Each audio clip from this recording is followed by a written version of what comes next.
Let's get that headset. Let's get everything going. Welcome in Postal Gang Mailbox Sports Playoff Preview. As we know, the regular season is over. But for 14 lucky teams, we have the deepest of dives into strengths, weaknesses, playoff and Super Bowl odds, and maybe one of the most compelling rivalries in sporting history. But we'll leave the football for right now. Welcome in, everybody. Mailbox Sports Playoff Edition. Can Caleb and the Bears get me and my beloved Chicago Bears where we want to go? 14 teams, just like I said. And we try to break down those matchups today. As we know, the format goes 7 teams in each conference. The top seeds in each of those conferences gets a week bye or bye week, however you want to look at it, a first round bye. The other 6 will match up against each other.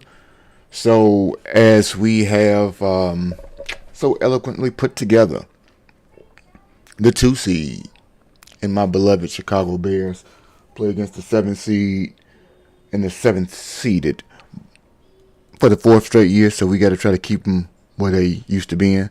The Green Bay Packers. The 3rd seed, Philadelphia Eagles, play host to the 6th seed, San Francisco 49ers. In the 4th seed and NFC champ South, or NFC South champ, however you look at it, the Carolina Panthers get into uncharted territory to host a playoff game against the Los Angeles Rams, a rematch of a regular season. So let's look at it. The Bears-Packers matchup is a rematch. The matchup I just indicated, Rams and Panthers, is a matchup that is a rematch. And I'm not sure about the last one. I don't know if Philly and San Francisco had the opportunity to play against each other this year in particular. However, in the AFC, the Denver Broncos with the top seed, the New England Patriots will be the 2 seed and hosting the Los Angeles Chargers. The 3 seed, I believe, and don't quote me, is those Jacksonville Jaguars. Right? And I could be wrong, but I believe they are playing against, and it fails me at the moment, and I don't know how. Jacksonville plays against the only team that Houston and the Steelers are not. Who is the mystery team that I am disrespecting when it comes to the AFC, everybody? The Buffalo Bills. I'm so used to not seeing the Buffalo Bills in the 6th seed, it blows my mind, G Hondo. Rachel Cubed, how you feeling today? G Hondo, you know, we got your team on the docket, so if you want to lend your ear and your semi-expertise as a fan to your beloved AFC North champion, yeah, I did win it. The Pittsburgh Steelers. You can go ahead and tell me about those types of things right there. But before we get into any of those things, hit the like button, hit the subscribe button if you are new.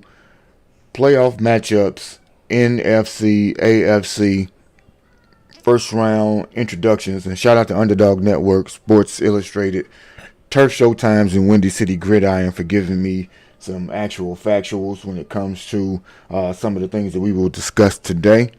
I will have persons joining me to discuss the fate of all of these said teams, which is why you see the adornment of my beautiful face right underneath the mailbox. And if you do, hit the like button and put a 1 in the chat if you like my new overlay for the day. Let's go ahead and talk about that right there. It's playoff time and it's time to deliver on a win. So how else do you deliver mail? You put it in that mailbox. And I decided to put myself right in that box because I got my Bears going very far in these playoffs. But in the interest of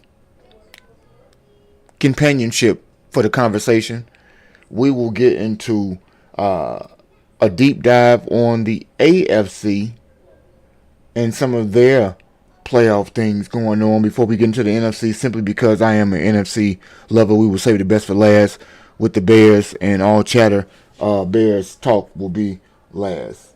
With that being said, let's flip to the AFC, get into a deeper and I guess a bit more of an unpredictable field for me, if you ask. I say that because I predict that my Indiana Gary Bears, as G Honda calls them, gonna put down what we need to get things done. At the same time, let's see who they have favored to win the AFC overall. I do believe that will be the Denver Broncos. So let's start there. The Denver Broncos, as we know, top seed, have a first round bye, so they will not see anybody until the lower seed of all advancing teams in the next round. That is a strength for them in itself. I'm not ready to commit to Bo Nix, but I do believe that Sean Payton, being a former Super Bowl champ and a somewhat of an awesome offensive guru in the NFL world, I don't want to use the word too heavily, and so it does give us the opportunity to have him be a lightning rod of a coach, an advantage when it comes to scheming and doing things of that nature. And he has a decent defense. In terms of decent, I mean exemplary, if not for injury. Turnovers on the other end can be an issue for them, as well as offensive consistency.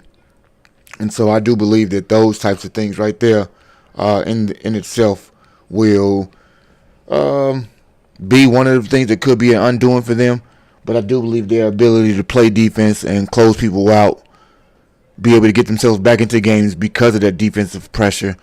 I.e., they've been down, I think, 30-plus points this year and been able to put it together and come back and actually win said game. So it does give them the opportunity to avoid, if they can avoid, turnovers and inconsistency on the offense. Plus 230 to win the AFC.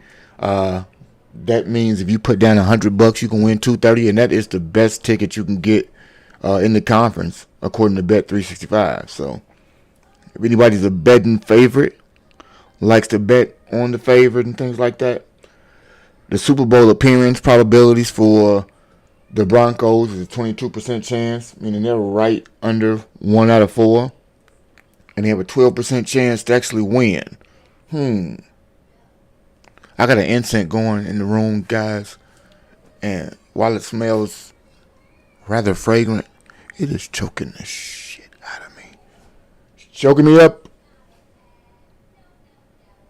So let me get back to it. 12% chance to win the Super Bowl. The Denver Broncos, on the scale of 1 to 10, 1 being the lowest possibility, 10 being the highest, what is the probability that you believe the Denver Broncos can win the Super Bowl?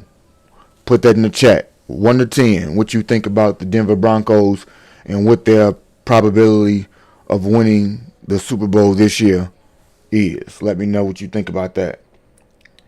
While you take your time, and as a matter of fact, I need to get into. Let me learn how to set a poll. Okay.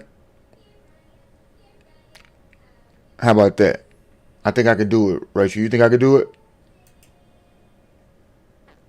Broncos are 6. Divine, you say a 4 to 10.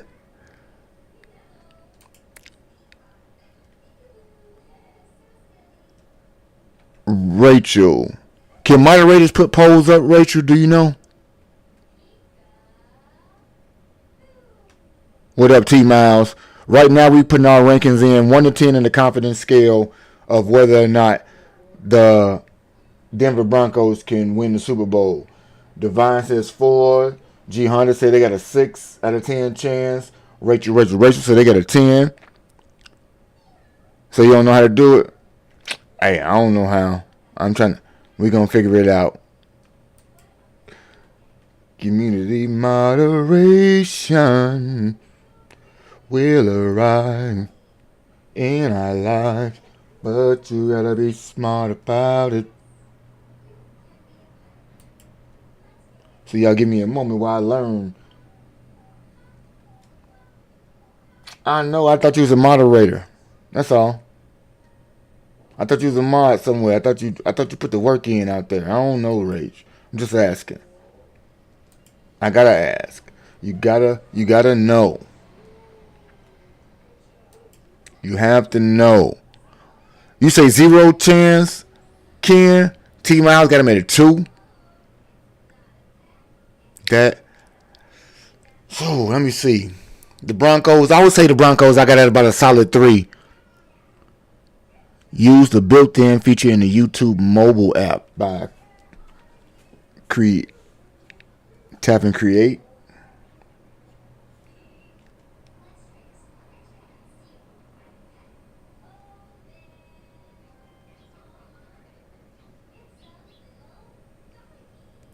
I bet you I'm gonna figure this out right now.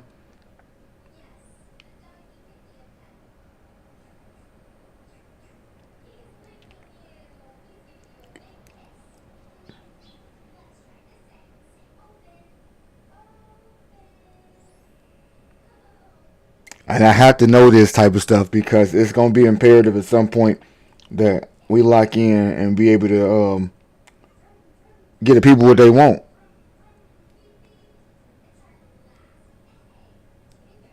You did? If Buffalo don't make Super Bowl, I don't want to hear any. I Divine. I think well no they the 6th team on the ranking. We will get into them as well because we got them on the list obviously. That's why I'm trying to go ahead and get the scale up. But I don't see it and it's almost it's gonna get me annoyed right now, so I ain't gonna worry about it.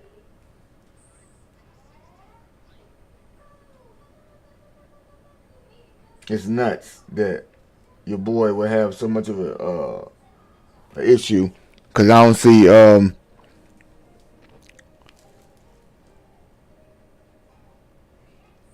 I'm all about doing the wrong thing right now. But we'll get back to it. Let's get back to the real things, and I will definitely get into learning how to do that soon. Buffalo Bills Divine Photos is who we got next. Strength. Strong Russian attack, 1,600 yards from James Cook this year, and obviously they got the reigning MVP in Josh Allen. So that dual threat of a QB, truck on wheels, is G Class gave me the instructions, but I don't see that on my mobile app, so I don't have time to get sidetracked because I do get sidetracked totally. But I have it up on one of my phones, and what's the word I was going to use? Yeah, I don't see create or live because I ain't used the built-in feature yet. So we gonna go through the lessons of learning, but I don't want to bore people trying to figure out how to use YouTube University right here. Yeah, definitely better than G Honda. But we gonna get it. Yeah. I ain't seeing it. Yeah.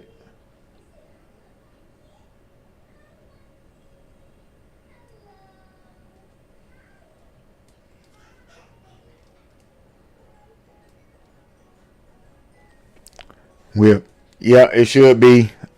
Hey, y'all gonna win that one right now. The pass defense and big plays, explosive plays being allowed. Not G Honda splash plays, but explosive, deep, big plays. It sounds familiar is why I got caught up on that. But those are what many classify as the weaknesses of the Buffalo Bills. The defense is not what it should be under a defensive-minded head coach. The offense has periods of inabilities to produce, but on the whole, their offensive abilities to score with the best of them reign supreme, and that is one of the reasons why I would say they could. And this is Josh's opportunity. No Patrick Mahomes, no Lamar Jackson. You got the most experience, and you've been only usurped by one of those people that I mentioned. Plus 475 is what Bet65 says is their odds to win Super Bowl appearance opportunity. It say have a 13% chance. And let me get some things situated. I'm gonna put myself down at the bottom real fast of my Discord, and then I'm gonna see if I can join it and be at the bottom. They still won't put me where I want to be, because I want to see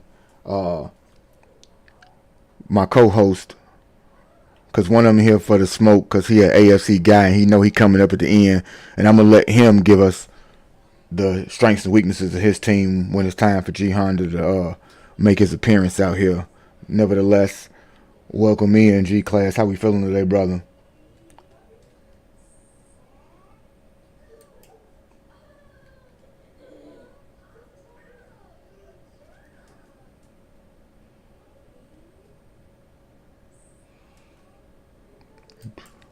He muted. You muted for me.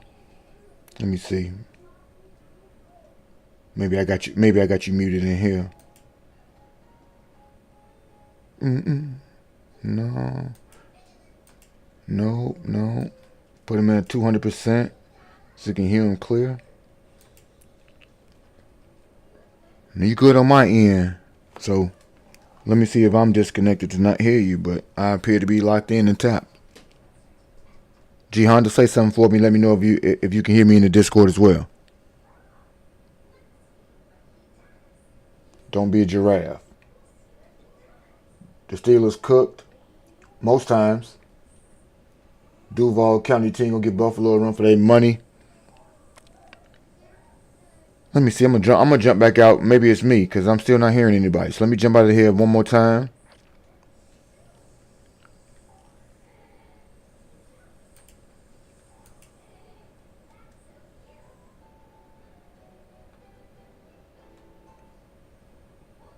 Now, testing, 222. Put your fingers up if you can hear me, bro. Okay, so you can hear me. And I don't hear anybody, and this is weird. Why am I not hearing anybody in the Discord?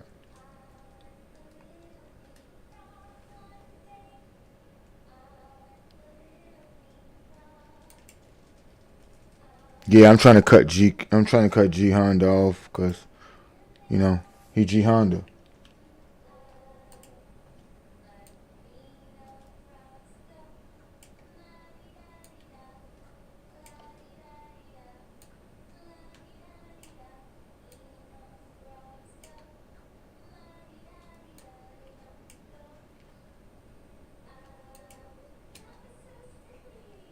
I want to hear him, Rachel.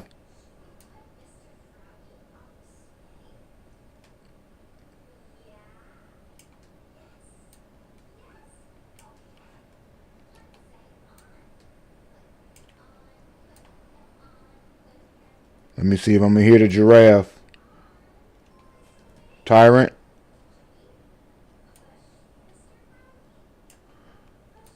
So both of y'all drop out and pop back in for me just to see if I can get you. Stephen James, welcome in. Voice and video. Check the output of my audio. I surely will.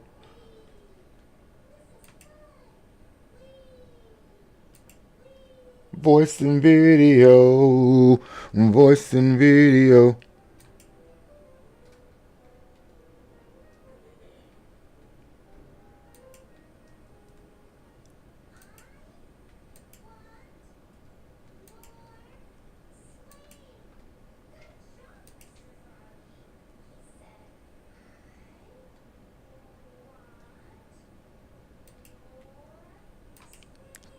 Testing 666. Arlington Heights land. There we go. Listen, I don't know about no closing or no escrow. All I know is we're not leaving Chicago. Y'all leaving Chicago or the greater Chicagoland area. We're not going to. No, y'all definitely leaving Chicago because y'all new investors don't want to pay that tax. And you got your mayor Brandon Johnson to thank for that. Well, he ain't gonna be there that long. They don't got to get this I hope worked out not. right now. Mayor Brandon Johnson not. has nothing to do with Arlington Heights, so we can carry that discussion somewhere where it matters. G Honda, I do have somebody in the chat, or oftentimes Chili Block Trading, and he's a Northwestern Indiana guy, and he talks about the Indiana premise very often in terms of groundbreakings and so on and so forth. And this is what I try to explain to any of those people. The area in which they are speaking of in Indiana is much like we would go to get gas and cigarettes, G-Class, when I was a kid. So, I mean that's we funneled to that particular place. It's like it's closer than Arlington Heights to the city, actually, in Indiana. So when people try to outside, like a G Honda who thinks some miraculous way we're gonna be called a Gary Bears, has nothing to do with anything. It's totally conflated. I know he be trying to ruffle feathers, but I don't care what surrounding area they move to. The Chicago Bears will be the team that plays in that damn area. It's almost a moot discussion to talk about. Go ahead. So question. Yeah. Mailbox question. So are y'all still gonna have, even if y'all do move to Indiana or Wisconsin, wherever outside, if you do move outside Chicago, would y'all still own and have the name of the right Chicago Bears? Yes. Remember, just like yes. Okay, but let's go back. So you remember when Katrina hit, right? And when the Hornets had moved to Oklahoma City. Yeah. And Oklahoma tried to keep the Hornets there, right? You remember not a charter franchise. And the Charlotte Hornets were already a franchise. You cannot adapt my damn moniker and take it. Nobody can be hold on. You asked the question and I'm giving you an answer. No, that can't happen because of what he just indicated. That was something that team already existed and you tried to borrow my name. This name is already mine. Not to mention, this is one of the 4, count them, 1, 2, 3, 4, founder and charter franchises in the NFL. Their name, their image, their likeness, NIL will never change. And they won't be moving anywhere outside of Indiana, Northwest Indiana to be specific, and Arlington Heights. We can get rid of this Wisconsin BS and any other state you want to throw out there. They won't be staying in Chicago. They will be going to a place that allows them to build their own stadium with the least amount of cost to them as businessmen. That is concrete. That's business 101. Low overhead, high return on your investment. So I'm not entertaining anything. No, they won't be moving anywhere besides Indiana or Arlington Heights. We got any more questions about what they're moving to? But I was going to ask you. What would it take for them to stay in Chicago? Because a lot of people would like for them to. Everybody would. There's no space for it. Soldier Field is horrible. The infrastructure does not allow for it, and the city don't want to pay for the infrastructure to be put into place. There are no spaces to put in this paradise so that the Bears own their own thing. Not to mention that the city, I love my city. Chicago is called the Windy City for one reason and one reason only. For all of the false promises and the hot air that politicians making false promises gave out. Corrupt politicians. Since day one, they have been that way. And so the Friends of the Park, have you ever heard of them, G Honda? You ever heard of Friends of the Park? Friends of the Park. Yeah. I know you're going to tell me. Friends of the Park is an organization in the greater Chicagoland area that fosters and governs over the park districts. And so what those people do, because Soldier Field is a part of the park district, they tell us what you can and cannot do. And anybody who's trying to move away from, if you own and make 50% of my money, you're not going to want me to leave and make more money. And you're not going to give me a place to make my own money. That's dumb on your part. It's not practical business. If I can't benefit from the business, why would I entertain a place for you, Chicago Bears, to make your valuation be more concrete and take myself out of the equation? Right. So they're going to fight tooth and nail to stay there, but they don't have the infrastructure to do so. And they don't want to have the money up front to give to them to make it a soft landing. The other places you talk about, like in Indiana, they got money to burn, and they're willing to do anything they can to get you there. Arlington Heights, they know they have the places and they can get the money built in for the infrastructure to be built so that they can be recognized like the greater Chicagoland area. And so they have stake in trying to get these things done. Chicago is trying not to lose face. Most teams don't play in their conjoining city. And they said they play in a conjoining city. We going to Santa Clara at some point Right. for the Super Bowl. That's not what San Francisco 49ers are from. They're not the Santa Clara 49ers. They are the San Francisco 49ers. The inception of the franchise is theirs. Go ahead. Right. Just like the Cowboys play in Arlington, Texas. Correct. Yeah. But what I was going to ask you was, does because a lot of people don't know this, does Chicago Bears have sole ownership or do they have joint ownership? Do they have more than one owner? No. No. The McCaskies are the sole owners of it. With I don't even think they even outsourced any of the partnerships like you can. You can sell parts of the team now. They haven't even done so. They actually spread it out amongst family members. Yeah, though. that's it. You got a board of trust in the family. They got it. Yeah. They're mom and pop. They have a paper valuation. They don't have actual liquid assets for real. And so your audio is a little distorted though, bro. Mine? Just before you continue. Yeah, okay. Just a little bit. The stadium in itself will not allow.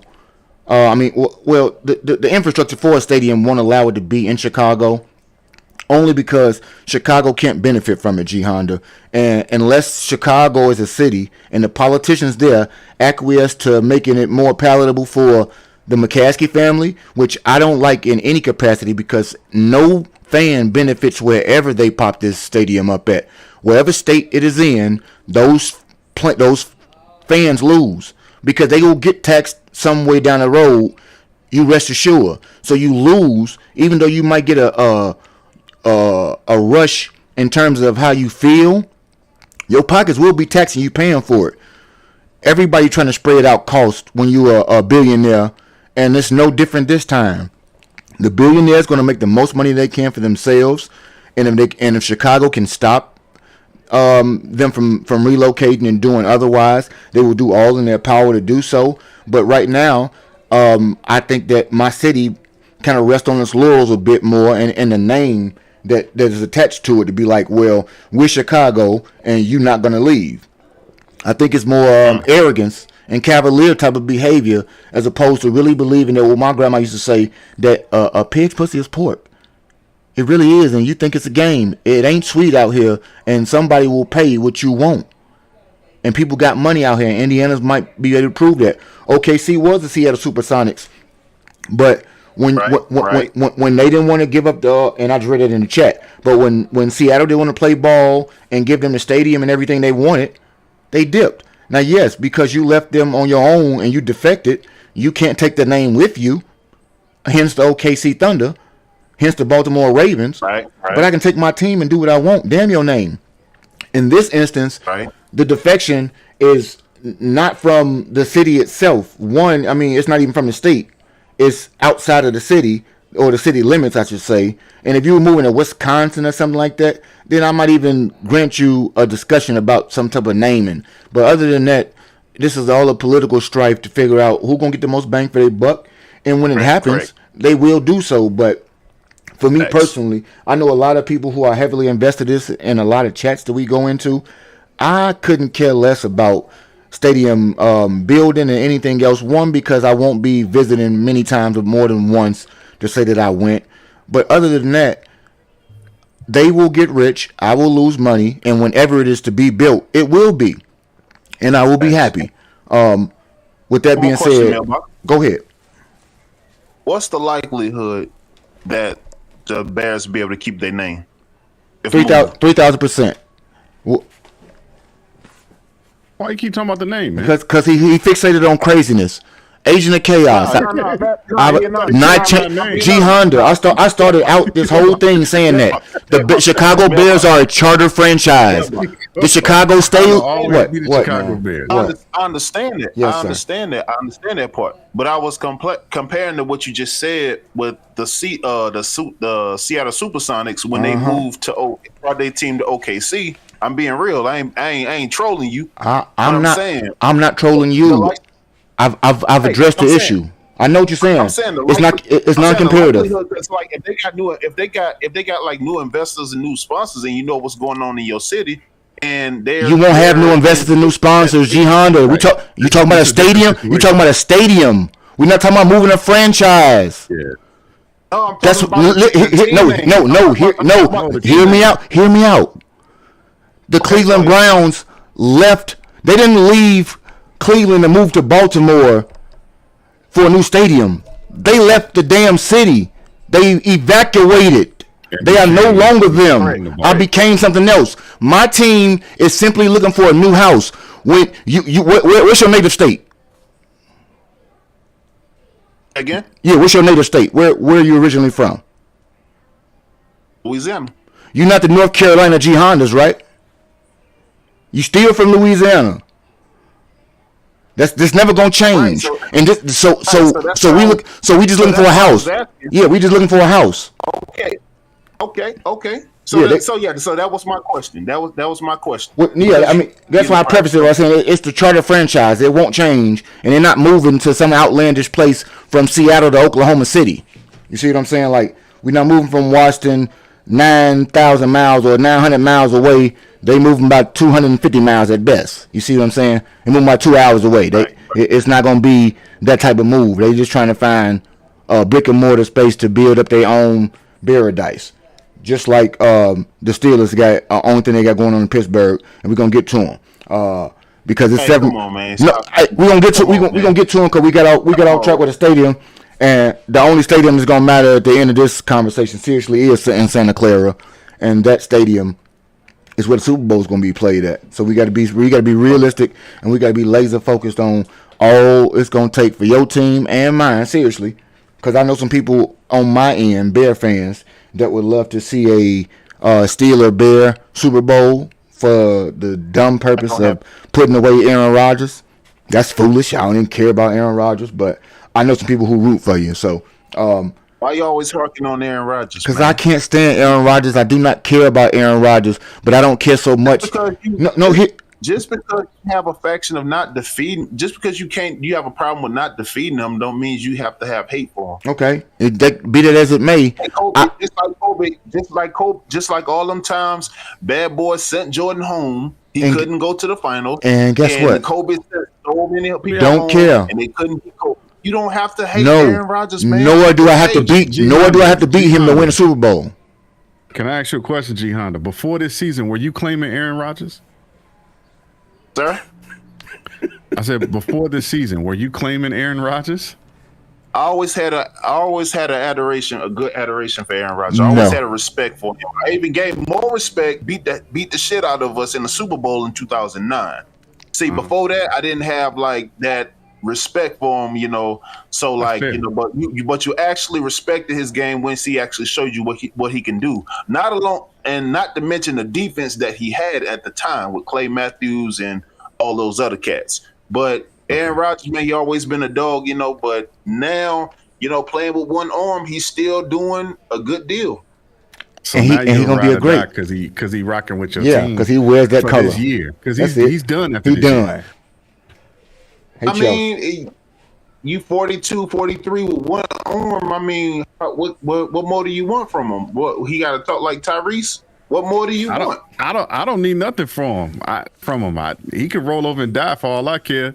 Why the hate, man? Why the hate, guys? This is not hate. No. I literally said I don't need anything from the man. So that's all. That's what it is. That's how I started it out. I was like, a lot of people in my chat be wanting us to play against the Steelers so they can beat Aaron Rodgers.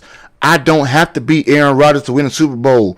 Don't care. Like Saturday night, everybody. I want y'all let me get in the camera. Saturday night, we played this team called the Green Bay Packers. It was this guy named Aaron Rodgers. You may have heard of him. He played for the Packers. When I whoop their ass Saturday night, he won't be there, and it won't fucking matter. I don't care about the guy. He's a Hall of Famer, first ballot quarterback. Could give two shits less. Yeah, that's all. Let's be realistic. If you're still speaking slander on the seeing Aaron Rodgers again. Let's be realistic. We won't be seeing him again. And what's slanderous? What's slanderous? If just so happens, but I'm gonna start off like this, right? Because this is man, y'all Bears team, man. And I'm gonna be real right now, bro. I'm happy for y'all, bro. This is a team I wish Brandon Marshall could have seen. Brian Urlacher, Matt Forte could have seen. Devin Hester could have seen. Like with the collectivity. And say again? So don't they wish? Yeah, no, seriously, because when you had that talent, but I guess you had, misdirection at the time within your front office and such. But y'all got new ownership, y'all got new direction, new coaching staff, man. It's just good. It's just great to see those tides turn. You know what I'm saying? And it's great to see that we have so much like confluence of things and misinformation. When Lovie Smith and the people you mentioned was here, we won 5 straight years in the playoffs, and double digits was nothing to come by. Jerry Angelo, in fact, was not at all a bad general manager. And most people might say that the worst thing he ever did, and I disagree, is by giving Jay Cutler a 4-year, $126 million contract. I digress when I say that we've had way more years that we shouldn't have been incompetent, but the way in which people on the outside looking in want to try to characterize that, this is my God's honest. About 5 or 6 teams are great consistently every year. About 5 or 6 teams are consistently bad, and the rest are in the middle. And oftentimes we just take this narrative that we hear from Sports Center and start trying to attach it to people. The Browns have horrible ownership. If the Lions Very true. for Very true. the Lions for a long time had terrible ownership. The Bears started this thing off being a powerhouse as a football organization before the Super Bowl and was a competitor. It wasn't a competitor in the front office and team until the house has died, and I've had flashes of that throughout the decades as I have been alive. So this narrative, we have had a large pockets of failure, but what you just said is on the whole incorrect. But I digress. Go ahead. I never said they had horrible ownership, Mailbox. You putting words in my mouth, No, bro. you said leadership. I, okay, so That includes the general manager, okay, so correct? let me ask you this. All right, so let me ask you this. So along with what I just said, so do you think they honestly built around those past stars at the time when Lovie Smith was, like you said, when Lovie Smith was the head coach? Lovey acquiring an offensive coordinator is an issue. You can tell me that, but that's not a leadership issue. How you try to paint it? You tried to paint that like this is a structural thing that was falling at the seams because we couldn't find the right OC. That's wholly inept. Because I'm gonna give you this right here. Listen, hear me out. Hear me. Yes. Hear me out. 2010, when the Packers in fact beat your Steelers when they went to the Super Bowl with his only year. That game they won because Jay was on the sideline after he sprained his MCL and LCL. The following year, the following year, we were a 7-1 team until he broke his thumb. So this is right there debunking what we talking about with Lovey. Even you had 2 consistent years of offensive football, complementary defense along with those things, and the special teams was rocking. This is not a holistic thing. This have been great pockets of it, yes. But what I'm saying is when you say those things the way in which you phrased it, it's like I'm the Browns, and it's not true. And it means something because of this. My team, if we want to give grades out, let's say my team's been a D, C minus throughout the course of my life. Let's just give it there C minus with some of the pockets. You put me in with the Fs. Don't put me with the Fs because it's wholly inappropriate to do so. You put me with the dregs when you say it, the way in which you say it, because words mean things. You put me with the dregs of society and football, not the truth. So if I'm comparing that from then to now to where the direction y'all are going, yeah, is that a grand improvement? Well, that's an improvement this year from the last regime. From the last regime. Yeah, last regime, yes. Lovey won 13 games. Has been. So can I say his regime was more popular or more successful? He went to a Super Bowl. That's what I'm saying. You misconstruing the way in which you phrasing it. I'm not disagreeing with you that we have not had pockets of failure, but this is not long standing and every regime just been trash. You saw 2 bad ones in a row. And I say 2 bad ones in a row because this is the end of Angelo moving into Ryan Pace. Ryan Poles is a first-time GM, and this is his 4th year. Just like coaches and everybody else get this time to grow, nobody, including my fan base, even give him the opportunity and deference to be able to learn his job a bit better, being on it for the first damn time. I digress in saying that when you say it that way, you are painting the picture that I'm the Browns and we never got it right when we have had several times of getting it right, just not reaching the ultimate goal. That's my only point in saying that. I'm not disagreeing with the notion that the last 8 years, even 9, was built on a house of cards with Ryan Pace and the residuals from his blowback. But that's not the makeup of my whole franchise story. That's the last 8 years. Can we agree on that? Oh, very much so. Very much That's so. all. That's all I'm saying. That's all I'm saying. But see, I think Ben Johnson doing a hell of a job for a first year coach, And he gonna continue. Also with that, with that premise that you just painted for the Bears, would you align that with the Steelers not winning the postseason since 2015? I'm a jaded sports fan who don't have no success. I view your coach as the ultimate success every year. Y'all get tired of it because you have become He's never been under 500. You expect it now. You see what I'm saying? You spoiled. That's not a bad thing to be. If you've ever been under 500, you'll know how. You would know how I feel. He's never been under 500. He don't know nothing but middle of the pack when it comes to drafting or worse. Middle of the pack and behind. And what I'm saying is, most people, just like Marvin Lewis and the Bengals, I know you want to win the Super Bowl. I know you don't want to just go to the first round. But there are several teams who will never know the success that your stability and your franchise has. And I doubt any of them will. For real. You've had luck, fortune, and solid ownership and being able to look past color and everything else and seeing what's needed for the franchise for the most part. I will give them that. But you've had solidarity and continuity go along with those things. And that means a whole lot. Disjointed ways in which you build things give you no hope. Which is why this year, when we get to my team, myself, and I don't know about G-Class, but I think my team is built on not a house of cards moving forward so that I can have more confidence in the predictions that I make about my team because of the things you mentioned. I just wanted to get rid of the misnomer that we've been this suck-ass franchise for decades and you never had shit right, because that's the way that sounded to me. I say that. I won't try to paint it for everybody else. We just couldn't sustain it long enough to make it really good, like to be you. Yeah.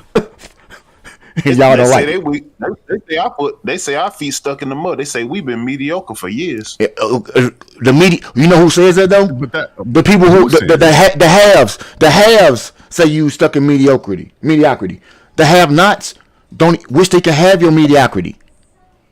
I know what you're feeling. The Bulls have been one of those purgatory type teams for me in the post Jordan era, where you get enough but not enough. But what I'm saying is, it's many things are missing. It's a little bit different, but I'm saying in terms of the purgatory where you think that's all you got, it's only 32 teams out here, 14 go to the playoffs, and we really know that yours ain't been the 7th seed every year. And you ain't the 7th seed this year. You see what I'm saying? So you have more of a chance. There's certain things, the breaks may not go your way for a variety of reasons in the playoffs. I don't think it's the construct totally of what you got going on as a whole, top to bottom. It may be some roster construction flaws, but those are things you can work on. And those are things we haven't had the opportunity to work on because we ain't had the coach or anything that matched at any given time throughout the course of the last 9 or 10 years, where the GM and the coach make sense and the quarterback says I do to the coach. Look like we finally got that marriage that has never been ever put together in Chicago, where coach and quarterback look like they can be together and be productive for years to come. That in itself makes people boo us like they booing Jordan in the chat over here. I want to be booed. I want to be the Chiefs. I want to be the Steelers, where people expect me to go to the playoffs or I'm a damn failure. Because right now, all year, it took us 11 wins, and people still predicting us, including ESPN. We got a 54% chance, I believe, G-Class, to lose to the Packers right now. Yeah. And why do you think that is? Because we haven't proven anything consistently, so they always going to shoot shots at you, even when you know that you're seeing something different. You got to prove. You got to show and prove. Until you do it. Yeah.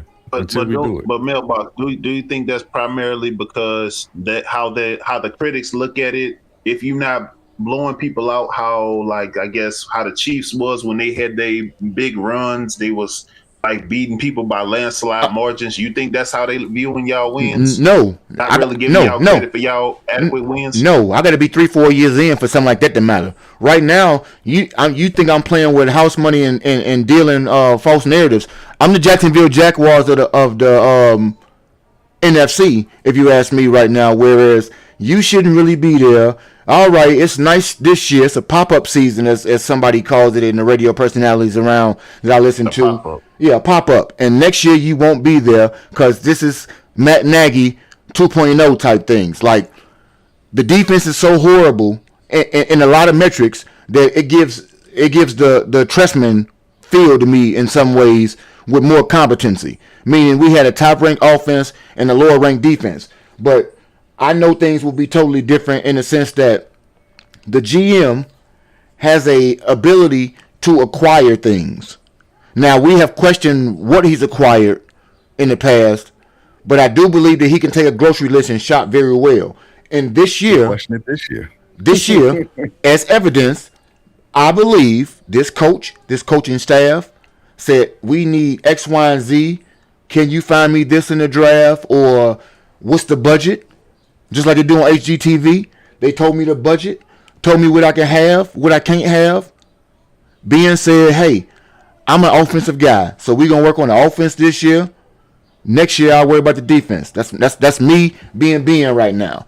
Give me this, and this, and I can make it shake. Which has turned out to make a lot of, well, we could get into that, but it's turned out to make a lot of sense choosing that route. It did.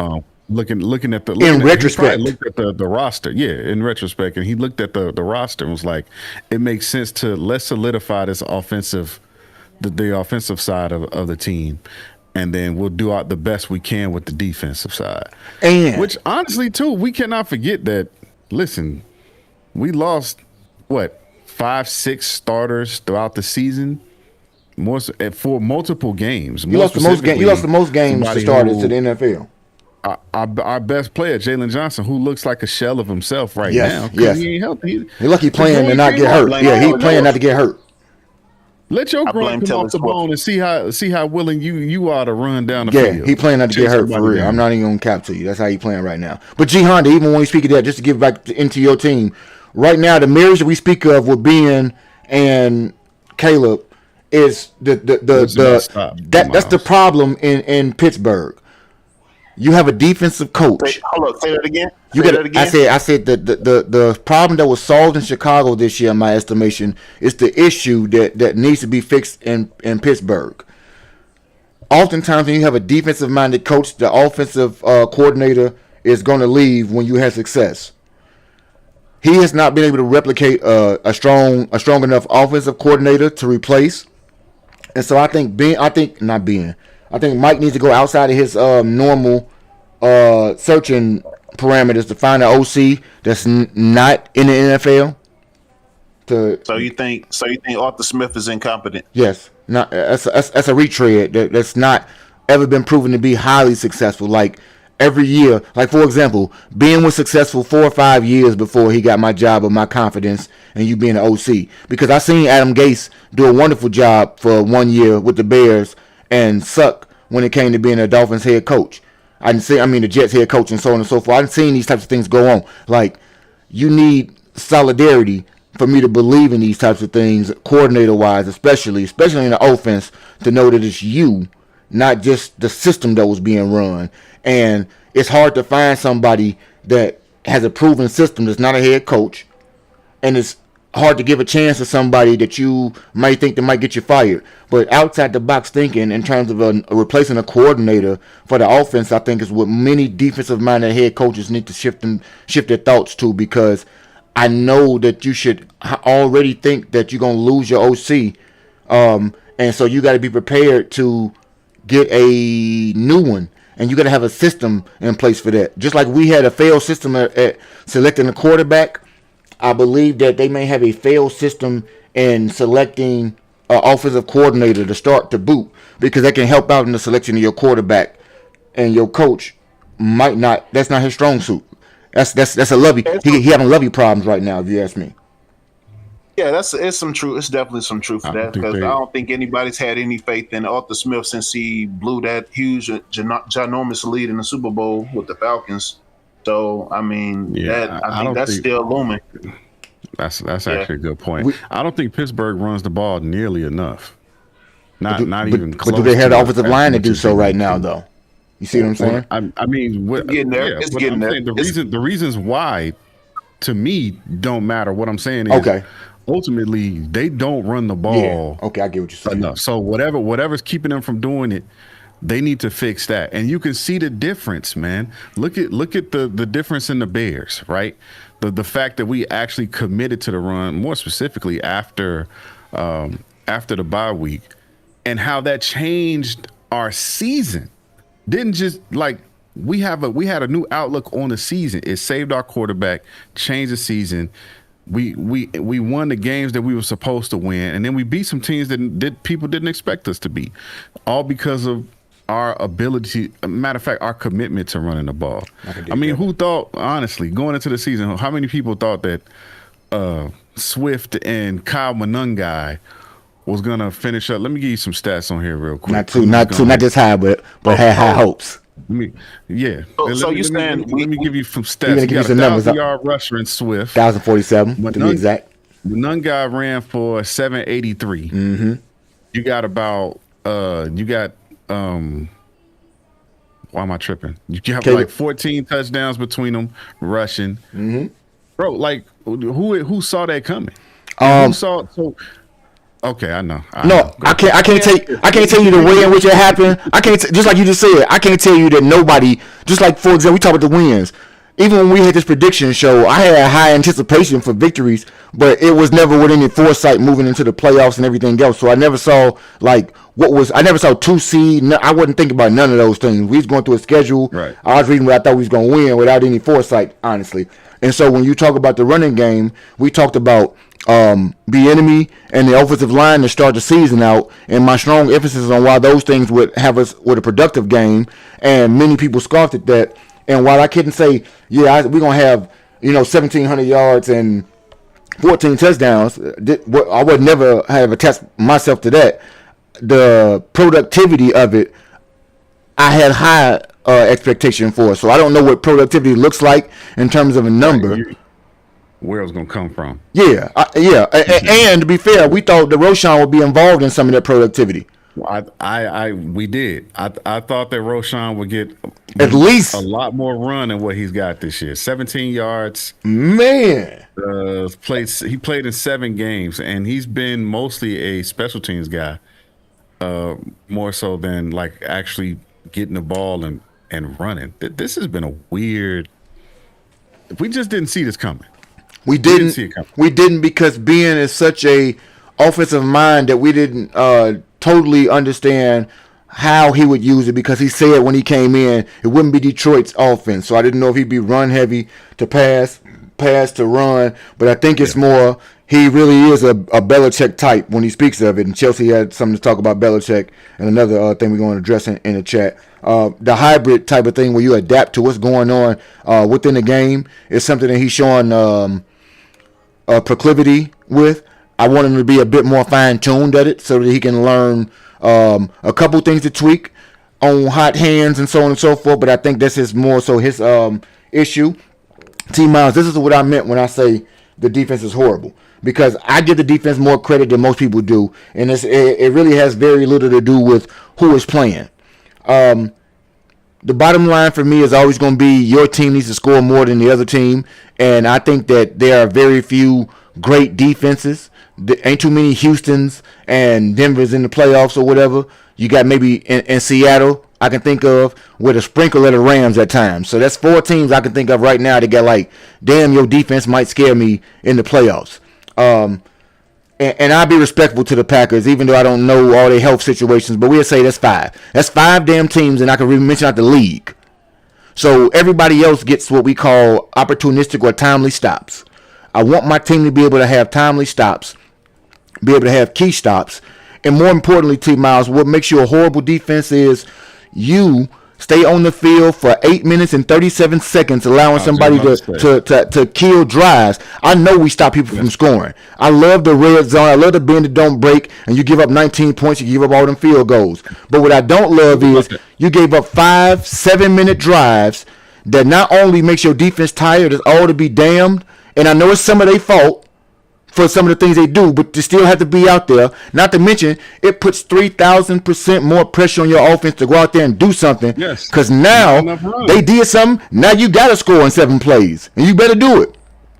You got to do it. Bro, you ain't lying.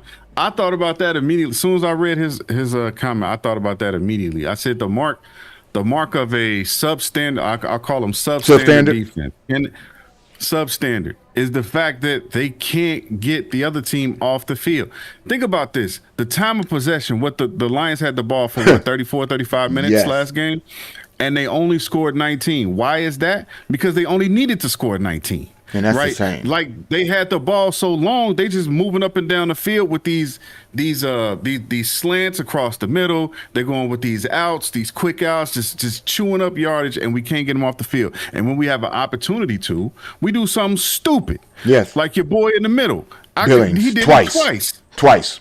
Yes. So that's to me, that's a mark of an undisciplined defense, which has gotten worse this season. I'm not sure why. I haven't been able to go back and check the film to pinpoint exactly what's going on, but it's getting worse. Maybe it's the teams we're playing. Maybe they just know we soft in the middle, like they was throwing check downs to Jameson Williams all night. But see, even all night. And your boy, what's his name? Amon Ra. Yeah. This dude had like 12 catches in the first half. Like, come on, man. And see, like T. Miles things, I'm picking on the defense because he said the offense go 3 and out every time. Defense do get tired. Are y'all serious? Yes, I'm serious about this. If I gotta go out there every time and have 4 plays or 5 plays to get a rhythm, or I gotta make this drive a 9-play drive like you did to get a rhythm because they have taken the air out of everything around me elementally. If they go out there and score because they were scoring, it wasn't like they was out there zeroing. And yes, you can't keep putting your defense out there. Your offense is the reason we lost this game because we didn't score more than 19 points. I'm not discounting that. I'm not saying any of that. You asked why I said. You can't say you can't keep putting your defense out there when the defense can't even stop them. And when you can't keep. So by the fourth quarter, when we got a decision to make, it's 4th and 5 on our own 30. Now we got to figure out what we're gonna do. Are we gonna go for it or not? And we punt it because for whatever reason, Ben Johnson, he trusted his defense to do their job, and they couldn't do it. Matter of fact, they came back down the field and punted. And kicked the field goal from where we punted. So that's a defensive issue, and that mental weakness that cannot be an offensive issue. That mental weakness over there, not completely. Yes, because that mental weakness we talk about is with Billings. You had a couple opportunities to get off the damn field, save yourself from being tired or overexposed. And one of those times, you could have gave the ball back to your offense in a prime time for you can get what you call fourth quarter Caleb because it was in the fourth quarter. And you decided with your big ass to lean your head forward on a play you know they was trying to draw you on. I don't even play football, never played football, and I know they was trying to draw them offside or get 5 yards for extra room to punt. Instead, your bowling ball overeating ass twice in the same game went out there and leaned your head in to offset what you did for hard work. So you fucked up your hard work right there. That's just like the offense when they go out there, when Manunga drops a critical 3rd down that should be a first, or when you who else was that? Colston Loveland, when you don't convert a play that should be turned up, or Caleb, when you don't see Durham Smythe, when you throw the damn interception and Durham right there on the back end, that's you fucking up. I give them that. I'm not absolving them of that. But what we talked about was you said, how can I call the defense horrible? I'm not blaming either person. I'm telling you why I can call them horrible. That was the only reason to bring the defense up right there. I wasn't throwing them under the bus. Because if you ask me, like you said, we gave up 19 points. They did the job. Offense did not do that. Your offense failed you in that game, T. Miles. You asked, how can I call them horrible? That game is not the only game that they did this shit in, and this is the only one they didn't give up 42 points in. What I'm telling you is this. You cannot have 8-minute drives against you. Just like the offense can't go 3 and out, you can't go 13 and out. That's what I'm saying. Both of y'all got to do better. I'm not telling you the offense did anything right. 0 points in the first half is unacceptable, and through 3 quarters, unfucking acceptable. I don't disagree with you on that. We are not talking about one game. You hung up on Sunday. I'm talking about the season, the microcosm of what's going on. They cannot have these 8-minute drives that we see so many teams do against them, because you put ultimate pressure on both yourself and the offense to instantly do something. Now you as a defense got to go out there and get a turnover or a takeaway, because you ain't got to get deep in their territory. So now 3 and out is not an option. Now you got to go get a takeaway or pin your ears back and make sure that they don't get what you call more than 3 points.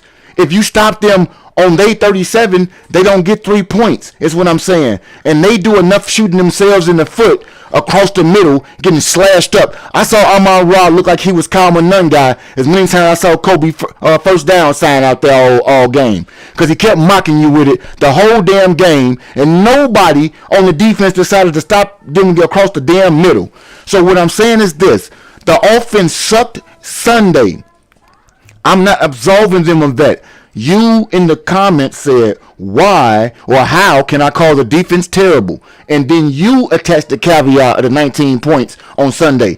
I'm talking about the season of what the defense has been. Because on the whole, besides us being opportunistic and taking the ball away, which is the only reason you said we can win, I disagree with that all the time when I tell you that everybody needs to take the damn ball away to win. It's part of the game dynamics.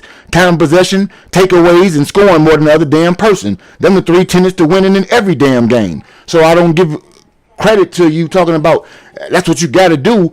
Yes, everybody got to do that. What I'm saying is you do not have to have a 9-minute drive every time you on the damn field, and you're going to blame the offense having a 3 and out, because every 3 and out ain't the reason you was on the field for 9 minutes.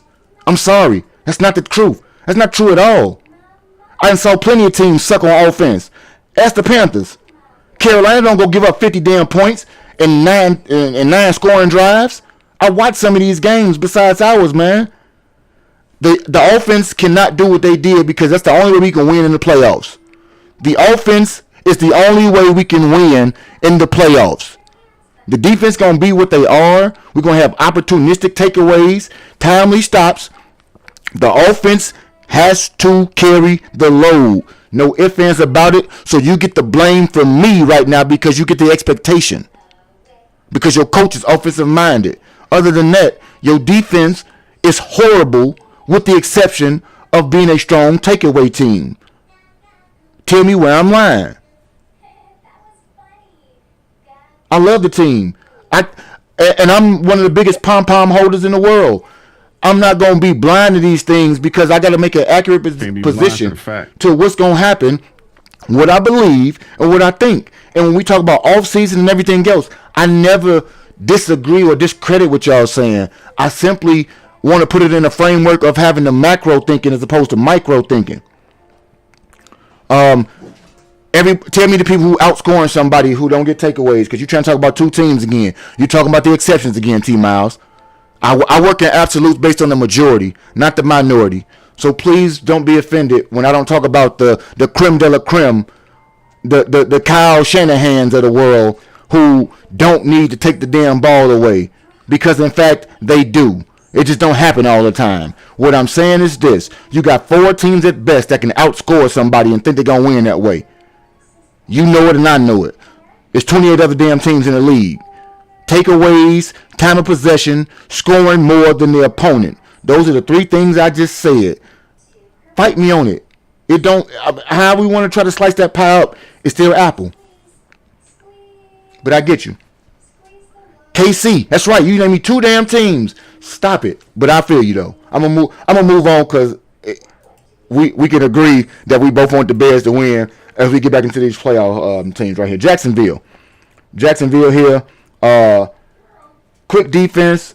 and playmaking ability. Trevor, for some reason, is a magician when it kind of running the ball. Trevor got more rushing touchdowns than Cam Newton and Josh Allen combined, but everybody say he's a great quarterback. Nonetheless, his team is scoring. Their offense is humming. And the only thing about their offense that kind of worries me would be their stagnation in the run game. Yes, you're going to win in shootouts, T. Miles. You're going to be one of the teams I spoke of. This year, you will be an exception, an aberration, an anomaly. You want me to use another one for you? You won't be the norm. Tell me about, we got 14 teams. We got 12 games, 6 games or so going on this weekend. Tell me how many shootouts you see. Go. We'll talk about it later on. Jacksonville got we ain't trying to. Go ahead. My bad. What was that? Oh no, I was just gonna say I know we ain't trying to duke it out with CJ, so that's what we don't want to do. They got a number 1 ranked defense. Number 1. Don't tell me about sometimes, good sir. Sometimes I got to walk through snow outside and deliver mail. That's not all the time. It's not the majority. T Miles, MAJORITNY. You almost made me misspell some shit. That's the majority. That's the only thing we talking about. Don't give me your one-offs. The one-offs don't mean anything. I saw LA Rams and Kansas City Chiefs. I don't see that every Sunday. It's not the norm. Is what I'm saying. You're going to have to be abnormal. Look at when the Bears, that little stretch when the Bengals was putting up numbers, but they was also giving up the same amount. Yeah, losing. The Bears won that game, 47-42? Yeah. Something like that? That's what can't happen all the time. That's not a winning recipe. It don't bode well for anybody. And so we need to take ways to balance that out Not at all. right now because we can't stop people. But what I'm saying is, oftentimes for me, and this is where I'm going to be a fan. This is the fan part of me, so I want y'all to put this on camera because it's right there for you. My real true thought about a Super Bowl winning team is that you need to have at least top 15 offense and a top 15 defense. I meant to say 16, but you know what I mean. At least. I haven't looked at the metrics, but I don't believe the Bears have I think we got a 21st ranked scoring defense. Yeah. 21st is not 16th, but I have high hopes for my team. Why? Because I spoke of the flaws that everybody has. Very few people have shut down defense. I just told you the 3 damn teams this year that got quote unquote shut down defenses. And Denver don't right now because Surtain is out. So you working with one, Houston. That's what we classify as a shutdown defense this year. Name the other ones for me because I named the 2 best, closest things to them. We making stuff up. A whole bunch of teams don't have shutdowns, but a whole bunch of teams don't give up 42 a game. Cincinnati is the defense I'm talking about with T Miles. You can't beat Cincinnati every damn week. And giving up the amounts of drives you give up, they don't always end like Detroit and Green Bay, your division opponents. Sometimes they end like San Francisco, 42 fucking points hung on your ass. And then you gotta outscore them. Don't do it. We can't do it, is what I'm saying. If you want to look at something, you look at that San Francisco game because we went against a team that their punter hadn't punted for a month. We made them punt 3 times. 3 times. Okay, it was 3. We still lose the game. Yeah. I want to say it was 3 times, and we still lose the game. How is that? And you had a pick 6. Yeah. Would that be because our defense couldn't do their job? And once again, I just want us to understand that the question was posed, how could I call them horrible? I can. Horrible don't mean it don't mean the worst. Like I said, we're opportunistic defense, so I was being somewhat hyperbolic when I say horrible. But you have stints in a large majority of games. There he go again with these outliers. Bengals went through the trash defense. Okay, they didn't lead the league in takeaways too. So didn't they lead the league in sacks that year? Yes, too? they did. Yeah, I have to check that. Yeah, everything went right. It's called a whole bunch of a confluence of luck. I understand it. That's how we got a chance right there because of all those things right there. That's why T Miles we got a chance. I like it. I like how you brought it up. The Bengals is the reason we have a chance because they are somewhat what I'm talking about. Can't be that bad on defense.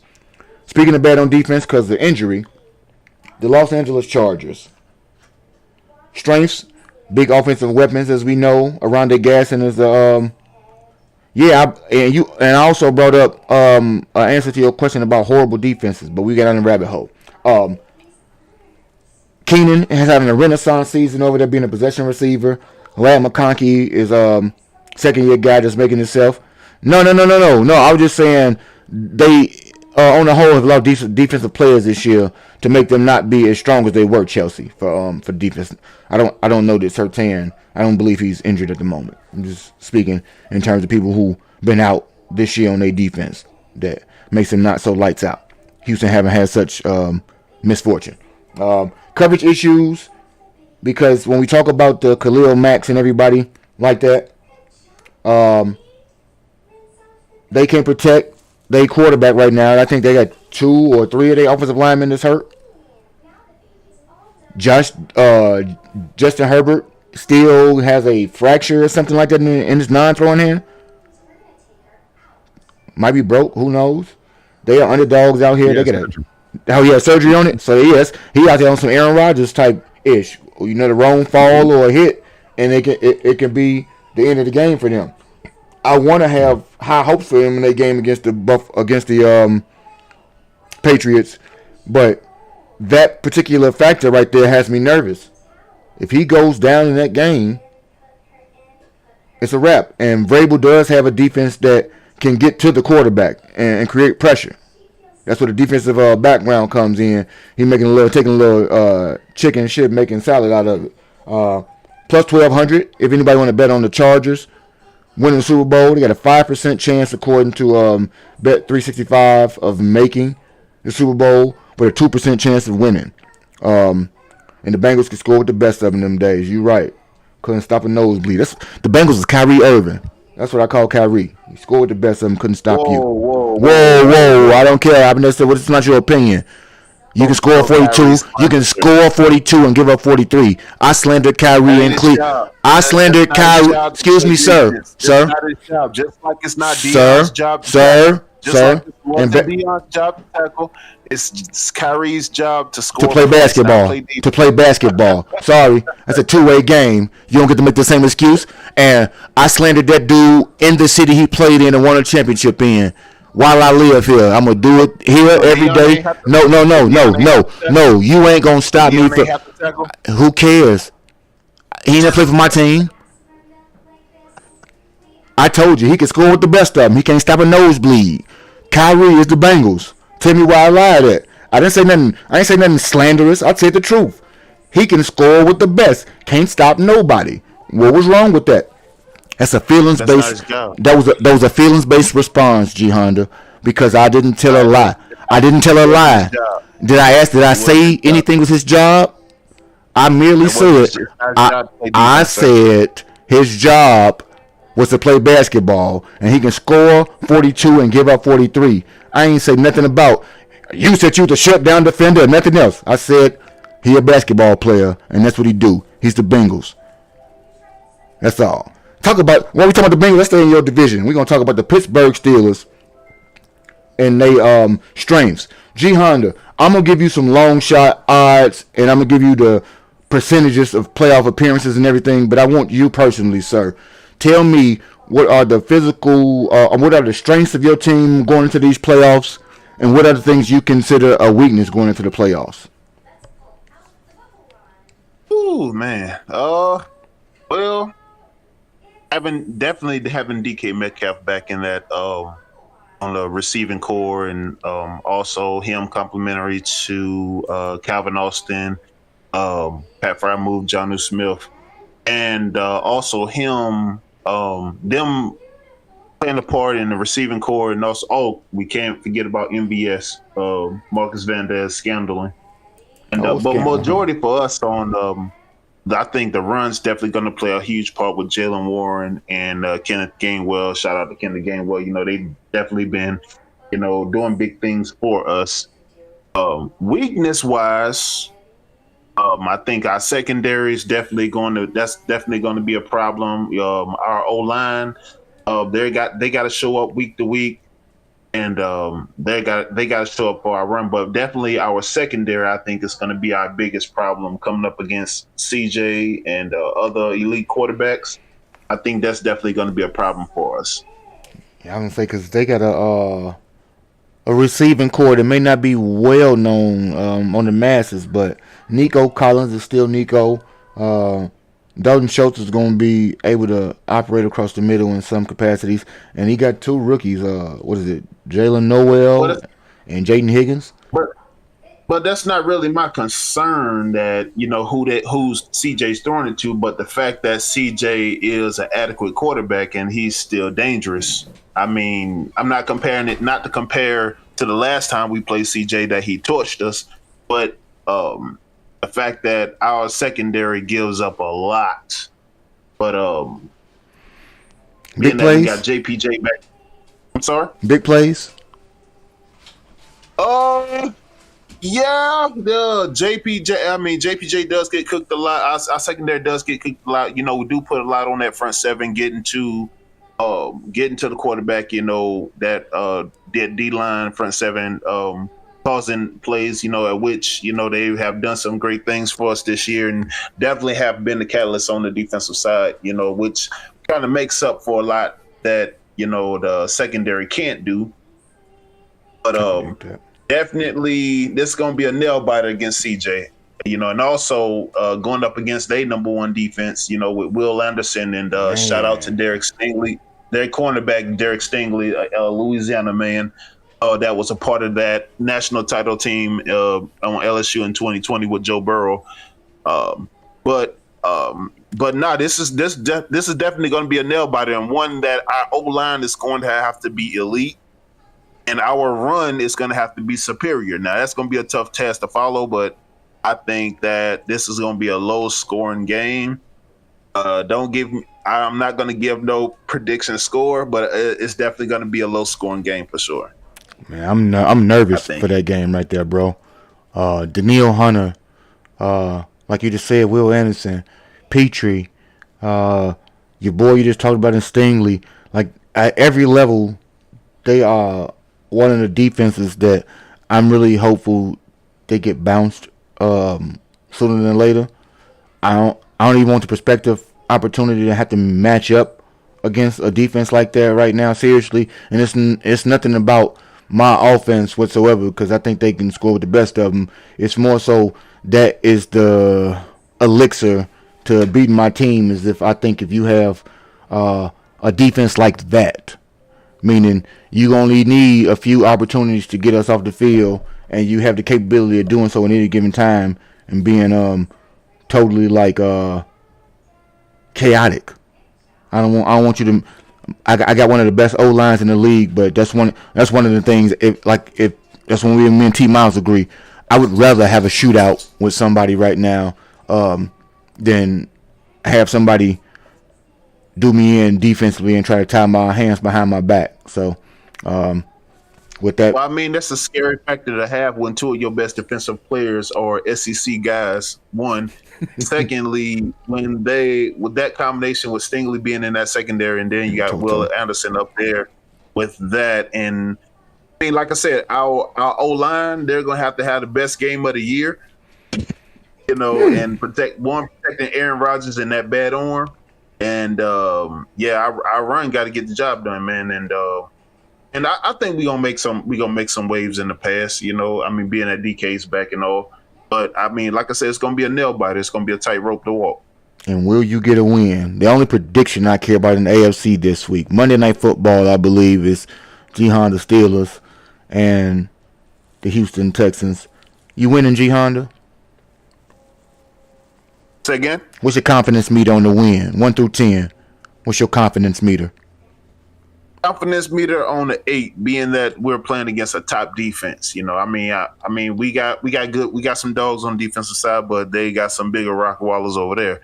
But I think it's what's going to come down to is that O-line play. If our O-line can step up, especially with that slide protection with Jalen Warren and Kenneth Gainwell, and if Fryer Move and Johnu can move the chains and with those slots and curl routes, we can get the job done. But definitely going to have to be a consistent thing, though. I can dig it. And Pittsburgh is in trouble. Hey, I know you didn't ask me. I'm scared, G. Pittsburgh is in I'm trouble. scared, G. I'm gonna tell you why. Because I've been looking at stats while y'all been chattering. And Houston has only given up 183 yards passing and 94 yards rushing. Y'all don't run the ball that well, and if they make you pass, they're gonna tighten up. I don't honestly, man. I don't see how Pittsburgh can even compete in this game. I just don't see it. There would have to be something. You did hear me preface my comment by saying the O-line has to have their best game of the year. Oh yeah, absolutely. But even then, I'm just saying I don't see it. Respect. Okay. Congratulations, you made it to the playoffs. Unfortunately, you won't be here very long, but you do get a game at home, so that's a good thing. Hey, I would say okay. I don't see it, and this is based off of. This is not just like I'm looking at season stats, but just watching the Texans, man. I've been watching the last 6 weeks, and they won 9 in a row. But let me give you something. They got something figured out now, man. let me give you a small thing out there just to help G Honda out here while we throwing out stats for when we talk about things. Does either one of y'all, and I know G Honda probably know. So G Class, do you care to guess Mike Tomlin's record on Monday Night Football at home?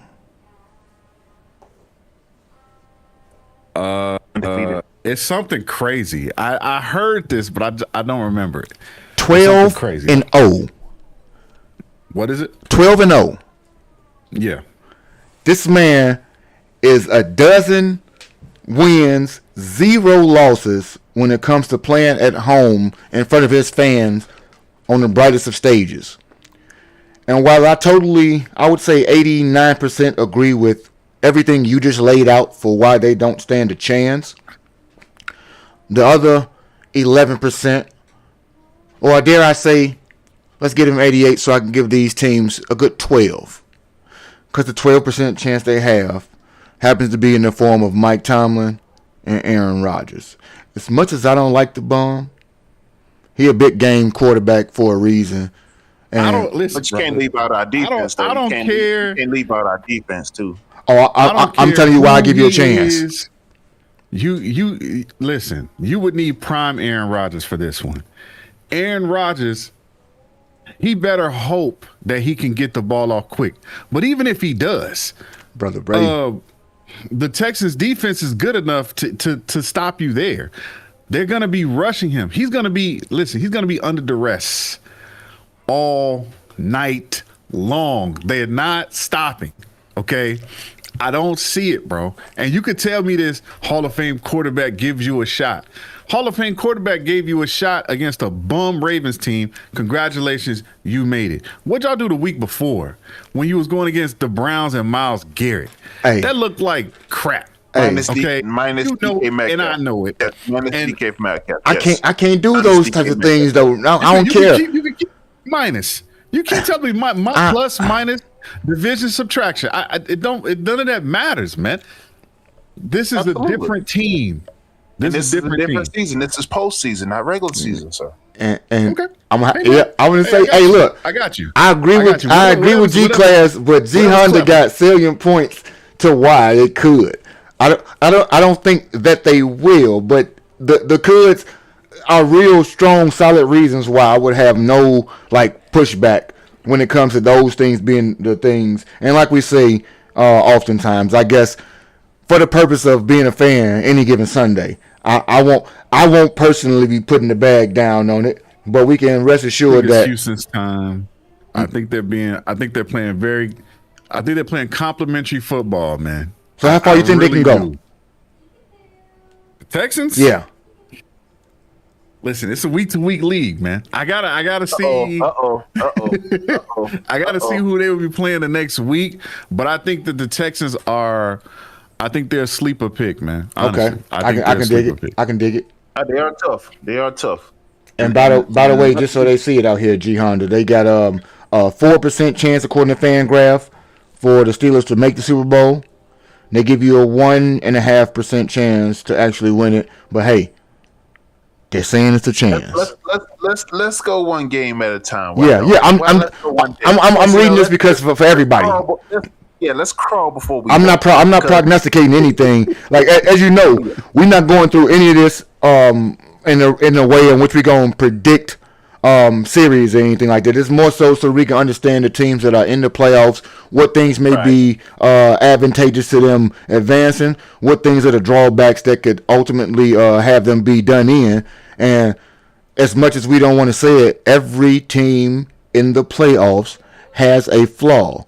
Will that flaw cost them? Maybe, maybe not. But that is why we go with the fluidity of the week-to-week thing. Nonetheless, the issues have given us data points throughout the course of a season to understand exactly what their strengths and weaknesses are. For example, when we talk about the Houston Texans, C.J. Stroud has not been the C.J. Stroud of old. Their receiving core has not been overly productive, and their run game, for the most part, has been non-existent. But wait. Because you can't, even though that he may not have been the consistent CJ Stroud that we know, however, going up against my secondary, that gives me very. I'm not telling you to be trepidatious about this. I'm speaking on the flaws of their team. Their offense, I get that. And that's all. I agree with. So that's where we at. Yeah, you should be scared. He's a professional. He's been rookie of the year. He understands how to diagnose defenses, and your defense is one that you're saying, like me, makes lesser opponents may look better. What I'm saying is his weapons do matter because drops, the big game moment of a rookie being on that stage, because I have rookies myself. How will they perform on a big stage? A lot of things go into the confluence of where you stand. But if we got to choose between the things that give you great confidence about a team winning and the things that give you great pause, the defense of Houston gives me ultimate confidence that they can progress. Their offense, however, is the reason in which I would say they do not have that same chance. I mean, it's the inverse of my team, but on the whole, maybe it's not the weakest, but it's their weakness. I'm not speaking of it to be a detriment. I'm only speaking of it that if they were to lose, the most likely reason they would do so is because of a limited offensive output. That's my point in speaking of it. Just looking at the matchup. Yeah, just looking at the matchup. And if you look at their games, they're not blowing people out, man. You go through Houston's last 10, 12 games. I mean, they're not blowing people out. Scraping, you getting some turnovers at the end. Yeah.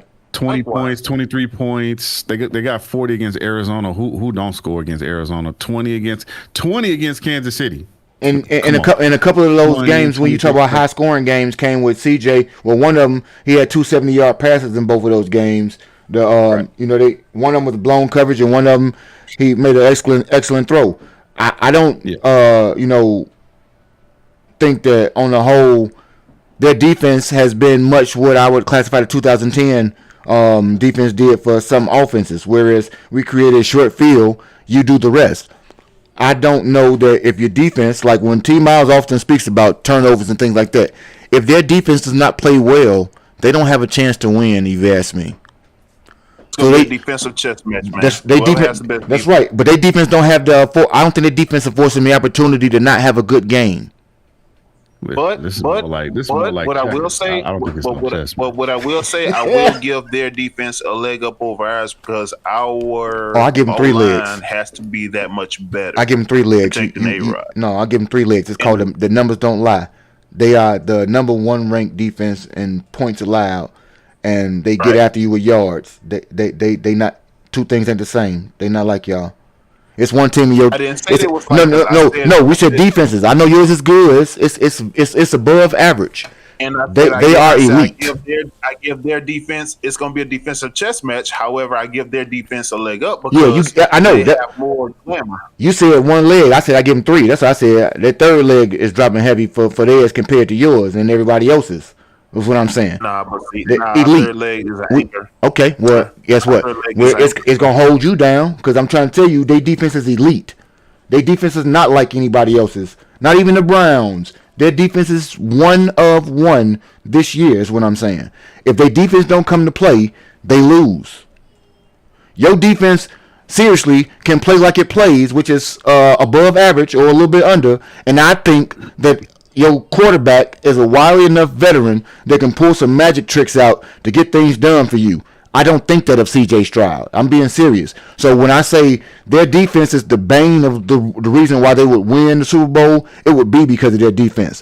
When I look at your team would not win the Super Bowl because of your defense, if you ask me. The ultimate reason, even if it's 51%, 49%, it will be the savvy veteranship of your quarterback who's been there, done that, and can turn the page back one. You can't. It would have to be, but it would. But that's what I'm saying. I'm giving out the reasons of why they can win. He finna resist that because I ain't like it. Listen, y'all beat the bum rate, and I lost like the Ravens, but they were bums this year, especially defensively. But y'all beat the bum Ravens with Aaron Rodgers throwing over 40 passes, man. Come on, bro. That cannot be a recipe at his age. That cannot be the recipe. If you just so happen to get to the Super Bowl, I'm guessing that would have to be the way, unless you got somebody that y'all been stashing that we haven't seen yet, that just comes out and just has a monster game. Maybe Thielen or maybe a running back or something like that. But I don't see it. I don't see it. Okay. Fair enough. But that's just me. I don't mean to be so. I mean to be so aggressive. I mean, you pointing out the obvious, the particulars. But I mean, like I said, man, it's gonna be a defensive chess match. I dig it. And speaking of defense, one of the two teams, or I would say three, that has the defense that I would respect over here in this NFFC, Seattle Seahawks. Strength is their defense. They're the only team in the NFL, top 5 offensive unit and a top five defensive unit. And while that would be impetus for me to say that you have the best chance to win a Super Bowl, and that's what the odds say anyway, 18% appearance, 9% win, I don't believe it because of one pumpkin known as Sam Darnold. Strong defense, consistent top tier performance of that defense right there, and they got a steady coach. I like that. Weaknesses. I just talked about the pumpkin. He has done wonders to revive his career and show me that he is more than just a capable quarterback, but an above average quarterback, and has in many ways shown himself to have some of the tendencies that made him a top 3 pick. But you've also shown me some of the things that made you a New York Jet. And their team, if I'm not mistaken, is number 2 in the league in turnovers. Meaning you turn the ball over. Meaning Sam is good for those 4-pick games, and that pumpkin does come out. And it never rains in Southern California, but it damn sure rains in Seattle. And it can rain down on them very well if he doesn't go out there and have one of those regular season games that we know him for, and try to avoid some of those Rams games that he's had in the past. I know some people say he's exercised a demon because they won the last matchup, regular season. And while I respect the team on the whole, the coach is magnificent in terms of being able to put his team in a consistent place, defensively and offensively. The QB in pressure situations is going to have to show me that he is elite enough to go ahead and navigate the NFC once he gets maybe a 5 seed like the Rams again. Could be a San Francisco 49er team. You never know, contingent upon how games fall out. But he's going to have his opportunities to match up with either offense that's on par, or he may be able to see something that has a defense and offense that matches up somewhat reasonably as well.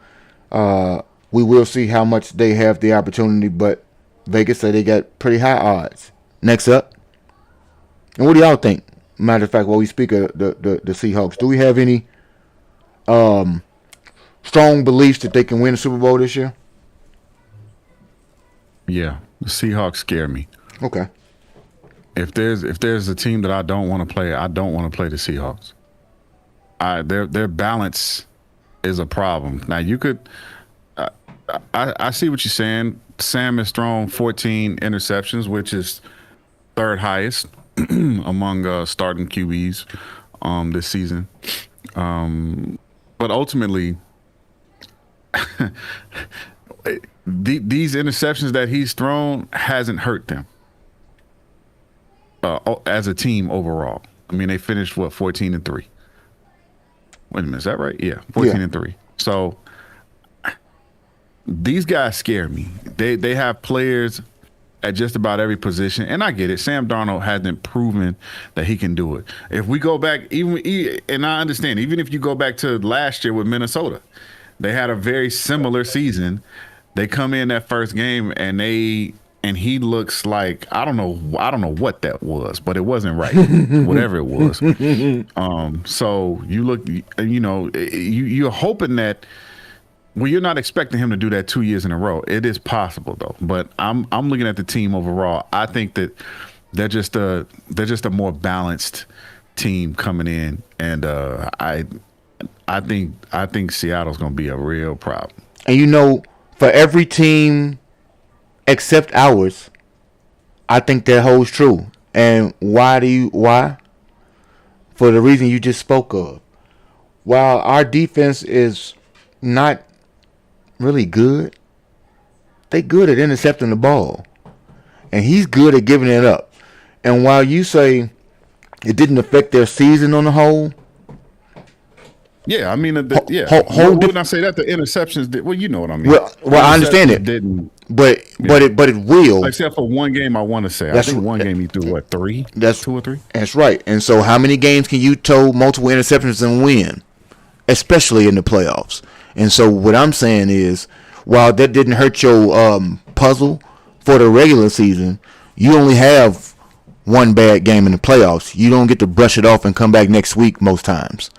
So if you have that game in terms of throwing the ball to the other team, and I have that team who just happens to be the other team you like to throw to because they do so very well at being thrown to and catching it, that, albeit I don't want to be in Seattle, that is the team or one of the teams that I fear least for that reason. And I do understand what you said because they are the most balanced and they will give the most headaches, I believe, to most teams in that regard. But I don't think their offense is as potent as the other elite type of offenses. Even though it's the top 5, I think that it's more predicated on what I just talked about with CJ and Houston. The fact that they can, in fact, take those turnovers and score. In those takeaways and those defensive possessions, they can do something with it. Whereas CJ and the Texans haven't done so adequately. Charbonnet and Walker are the run game that allows JSN and everybody else to run rampant behind people. I do think that some of those things can be nullified against a interception happy defense such as ours if you do get Sam to abandon some principles and get into a passing game. But my hope is stronger than I think anybody else's, and I say anybody else meaning non-Bears fans, is that upon concluding the bye week, the Seattle Super Bowl bound Seahawks are sitting their ass at home, because that would mean if my team wins, you in the driver's seat for home field advantage. I understand. I understand the hope. I get it 100%. I just want to throw this out there to you. Like we talked about, Sam Darnold, third most interceptions thrown this season. But here's something that I always forget to take a look at, but to me it matters. How many attempts, right? Mm-hmm. He's got 14 interceptions and 477 attempts. Okay. Right? So they throw the ball around, but he doesn't throw it away that often. Herbert has 13 interceptions. He's right underneath him. 13 interceptions, 512 attempts, right? So kind of similar in that ballpark. Lawrence is underneath him. But let me give you one. J.J. McCarthy, right? Number 6, 12 interceptions in 243 attempts. Real bum type stats. Yeah. What I'm saying is, long story short, he does give the ball away. He does give the ball away, but their offense is set up in such a way that it has not hurt them in a way that, similar to when the Bears got that pick six against San Francisco, right? People forget Purdy threw that. Yep. Like that ball came out of his hands. We ran it back and got that touchdown. Did it hurt them in the end? No. So that's what I'm saying. A lot of Darnold's, a lot of his interceptions didn't. A lot of his interceptions don't hurt the team ultimately, and they overcome them. But his interceptions, if you can go back and look at some yourself, most of his interceptions didn't come under pressure or duress. They were mental mistakes by Mr. Darnold. So you're saying he was trying to put the ball somewhere? You had some, like we talked about Brock Purdy. Pressuring him is what makes him flustered and make bad decisions. Sam has not proven that the pressure is always the thing that has forced him into making these bad decisions, because they do throw a bit more than I would have anticipated. Yeah, I'm just merely speaking to the fact that he likes to throw the ball. We like to take it away in that fashion. If I had to have my druthers of anybody, because of that one metric, it can't go unnoticed in the fact that we do speak of all those other people that you talked about throwing interceptions. Their teams have a defense that bails them out, and his does as well. But oftentimes, and this is what style makes fights, you having those picks, you may have had those picks against Carolina. My offense ain't Carolina's offense. You see what I'm saying? And so I think it's always going to be a conjunction of things. But the reason why they give me less of a fit, like the Rams would have given me absolute terror if we had to play them in LA, because I think that their defense is strong enough to make key stops, and I think that their quarterback is savvy enough to pick apart a defense like mine, sidearm and all. And at that point, I don't know that I don't want that type of shootout where seriously everything has to be like, you won't have the shootout with them like you had with San Francisco, and the fact that Frisco has a horrible defense like you. Theirs is, I think, maybe 13th or something like that, and that's in yards or something like that. I don't know what they had in points allowed, but they have those special teams games that allow them to let people back into the game. It's not necessarily their defense that collapses. It's just kind of connected to the same thing. Short field on long return, and now we scoring because you got a shorter field to work with. Nonetheless, we speak of the Rams. They have one of the highest PFF grades when we talked about this year on offense and defense, which is, I know PFF's not the end all be all, but it does speak to the metrics that we speak of when we talk about point output, stopping points, as far as like third down stops and so on and so forth. They're good at getting up the field.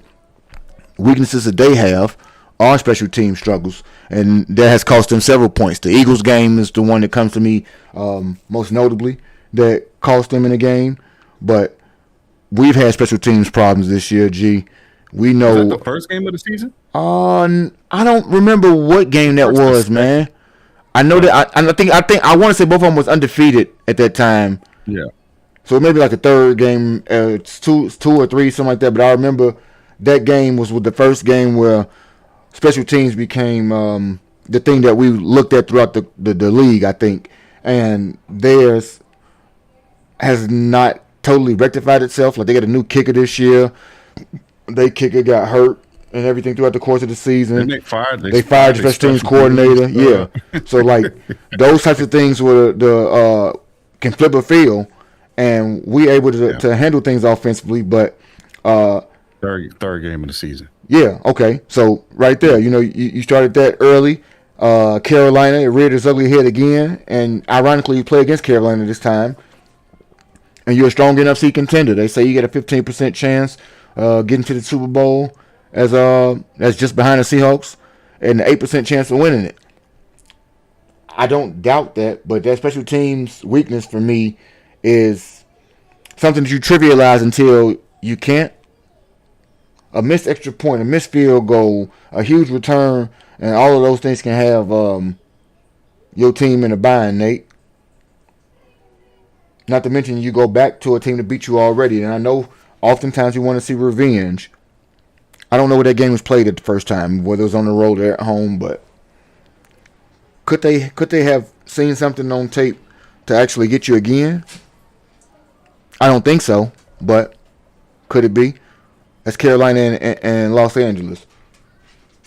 I think the Rams win that game, but you never know. What's your thoughts on that one right there? Rams Easily? all day. Easily? Easily. Okay. You go back and look at the Week 13 matchup was in Carolina. Carolina wins by 3. The Rams, which they've shown this year when they putting it on you. If I'm not mistaken, they let me go back and check. They had these, a couple stats games where real they looked quick. like world beaters. I thought they was putting it on them at first. Okay, so the first half was it's pretty much like an even excuse me, it's an even matchup. But then it was the interceptions, and if I'm not mistaken, I'm pretty sure about this. This was the game where my man got hurt. Devontae? I can't even think of his name. Or Puka? No. You know who I'm talking about. Aaron Rodgers' boy. Devontae Adams. Yeah, I said Devontae first. I couldn't hear you. Yeah, sorry about that. Devontae Adams got hurt. So just changed the whole dynamic. Now they still, and then he had look at this, a fumble, interception. Come on, man. Like, ball security. And that's one thing that Stafford will give you. Mm-hmm. He gonna give you a chance. Okay, you may not always like see it coming, but he gonna do something silly. He gonna give you a chance. That, speaking of which, now you got me thinking about that last game against. I don't even want to go back there. The Atlanta game, but yeah. It happens. The one thing that they seem to do, and Stafford really does, he tightens up in a good way when it's playoff time. You know what I'm saying? When it's time to really tighten up, that's when you see really, really good Stafford. He takes care of the ball, moves the ball along.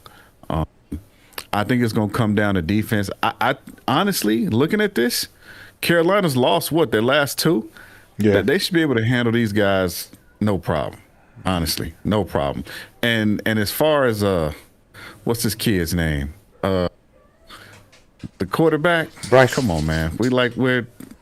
There's nothing to worry about. Nothing to see here, boss. Hey, nothing to see here. Now I did a video this year on one Bryce Young. You know who Bryce Young tied with for comebacks this year in the league? Caleb, that's right.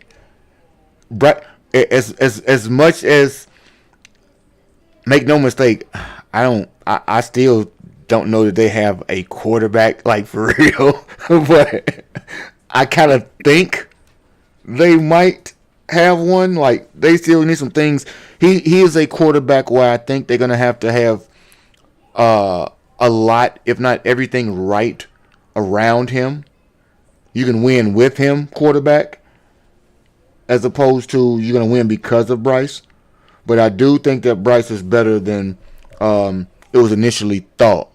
And I'm talking about before he got sat and all that. But just Canales is doing a good job, offensive mind, able to mold them and hopefully have the personnel around him, offensive line and so on and so forth, to be able to put him in a position that gives him. I don't want to use it because I don't really want to be disparaging, but give them what we thought a Miami Dolphins outlook would have been with Tua, meaning the right things around him, and it could be a deadly team. But those things have to stay around him. Like, they can't afford to miss a piece. They have to have those pieces work as best possible at all times around him, or I think the wheels fall off. But I do believe that just having the home field and having a little boost, a little bit of, you ain't supposed to be here at all. Like, at all the teams we look at in the playoffs, who's the one? Not even the Jags, could you say? Like, No, that's them. how did you The get ones here? with that stamp? It's them. It's those How did you guys. get here? You're not even supposed to be here. Matter of fact, it took a team. Thank It took you a team in your division to to win, their win from last me. 4. Yes, and get you in there, and they couldn't get themselves in. They got you in. And so at that point, it's say, who believe he's supposed to be here? Nobody. And who ass am I trying to kick? Everybody's, man, because I can't believe I'm here. Who's better than us? Thank you, everybody, baby. But let's show you that they ain't. For 1 week only, let me show. Look, Carolina's one of those teams. Like, we get to talk right now as being virgin playoff guys out here in the recent years, being the first time back, and we have nerve, I would say, to talk about aspirations past the first round. Whereas if Carolina wins that first round game against the Rams, we're going to count that as a Super Bowl. Yeah. Like, oh my God, you did your big one. It don't matter what else you win after that. And so I think that if nothing else, the same puncher's chance that I give the Steelers against the Texans, and it's a 4-5 matchup. Go figure. That's why they're the closest. One team looked like they should get dragged and walked off the field, being the higher seed both times. And I think both times the lower seed, if you play with them the wrong way, you can get burned. And I think both of them have enough to get you in that one right there. Gonna be interesting to see how it actually unfolds for them. And then we get to a team like the Philadelphia Eagles. They got strengths out here that I would classify as being well balanced on the roster. I may not like the way their pieces are working right now, but if you want to talk about the name of the pieces and all the pieces that's been there, the reigning Super Bowl champ, and I do think that the balance that they have on them mixed with the Super Bowl experience of being a 2-time Super Bowl participant and one-time winner, both times having your quarterback play like an elite passer of the ball in the brightest moment, always makes me pause and not overlook the Eagles as trashy as their season has looked this year. But if we talk about trashy this year, they passing offense has looked worse than some of those Mike Glennon days with the Bears at times. And without having a consistent defense, I know you've had some injuries. Jalen Carter is back off of shoulder surgery. Double shoulder. Double shoulder. Crazy. So let's see. That's in itself. Let's see how you get those back in shape, and the rest of the team to have any type of presence or success, because you got a instant pressure on them to defend their title. That pressure, along with the ineptitude of the offense all year, and the inability to win in the shootout, they got to win in the dogfight. It got to be an ugly win throughout the course of the Super Bowl, I believe. The course of the playoffs. And Vegas gives them a 10% chance to win. A 10% chance to appear with a 5% chance to win. Their chances to win the Super Bowl, G-Class, what do you think?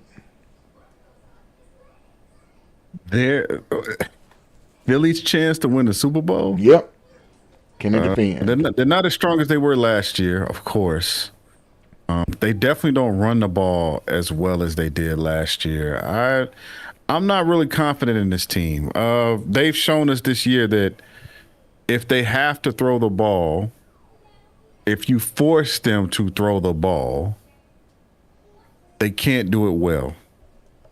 Jalen Carter, it's like he only sees depending on the week. But if you Jalen Hurts. If you're it feels like this. Like, if you yell at him during the week, or you give him like the stink eye and be like, I don't want to talk to you, Jalen Hurts be like, all right, don't worry about it, man. Listen, I'm gonna fix it. And then he's just throwing you the ball 15 times. Like, to me, that's not an offense, man. Like, I don't know if it's the coordinator, or if it's the quarterback himself. I can't figure it out, man. But there's a real problem here. They don't run the ball nearly enough. They sat out Jalen and Saquon this last game. So you're not even going into the playoffs with momentum. You don't throw the ball efficiently. And your quarterback had a game where he turned the ball over like 5 times. I don't. Their chances. Okay, a puncher's chance, but I don't. As bad as San Francisco's defense is, I have a hard time seeing them get past San Francisco. Okay. So let's say, I don't know, if I got to put a number with it, 15%. Okay. I can see how some of those go right there. Latest firings. Who was the latest person to get fired today?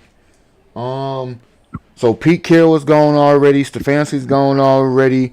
Dable is gone early in the season. Pete Carroll's already out this thing. Greer, the GM in Miami, is out. The GM in Atlanta is gone as well with Raheem Morris. And I'm missing one other, Jonathan Gannon. Mm-hmm. So Lions fired their offensive coordinator. Morton. Oh well, he was fired week 3 for real. Ravens. Oh my God, Ravens fired John Harbaugh. The Ravens fired John Harbaugh. Breaking news right there. Stephen James. Cowboys fired Eberflus, but Flus was gone. Flus got fired earlier today for coordinators. The Flus is loose. Yeah, the Flus is loose. Kingsbury got fired earlier today. Really? Yeah, he did. Whoa. Let me see. I'm surprised only John Morton out, but I guess Kelvin Shepard had a lot of injury going on over there. But yeah, the OC, it's crazy, y'all. Your team lead the league in scoring this year, Detroit, and you fire your OC because your coach had to call plays in the He took it away from him. Yeah, that's when you get fired right there. Yeah, that's when you get fired because he wasn't doing nothing. But that's like crazy. Like, think about just his success without being, and all his other coordinators. It haven't been good for him. But a coordinator that is good, and he just happened to be a head coach, 49ers, and Kyle Shanahan. Explosion in the playmaker field, Stephen James. Stronger neutral site matchups and everything like that, and just neutral matchups when it comes to mano-a-mano when it comes to scoring. They got a great schemer of offensive football in Kyle Shanahan. And hell, besides health, I don't know the weakness of the offense in that regard. Their offense is the total strength of their team. As the coach goes, so goes the offense, and he is able to do a lot. Yeah, they fired Flus early. Flus got loose earlier today. Flus need to go take all his severance checks and just go sit in Illinois and chill out, or go to your winter home. You're good, man. Just go sit down, bro. Go to your winter home, man. You got to glow up already, and go hang out. It's nothing for you to do out there. Be a linebacker coach when you come back. Yeah, a quick note: the Commanders, who were the league's darlings, last year, they fired, which is insane when you think about this. They part ways with their offensive coordinator and defensive coordinator. Oh, I didn't know that. And to tell you the truth, the defensive coordinator, I'm always annoyed with that because you're a defensive coach. So that's you. That's your defense. Stephen James. Oh, that's why Stephen James got to invest in his name. He want Harbaugh to go to the Giants. It'll be a Harbaugh, Stefanski. You should get an offensive minded coach, but I guess Harbaugh's a special teams coach, so he has. Well, he gonna lose coordinators a lot, but he good at figuring out how to replace them, I think. So it works out a little bit better for the Harbaughs out there when it comes to replacing those types. And those are the things that make me happy about our team right now. Well, let's see. The thing about Harbaugh, let's see, because, and I hear you on the Giants, but let's see, because normally when a coach that tenured, with that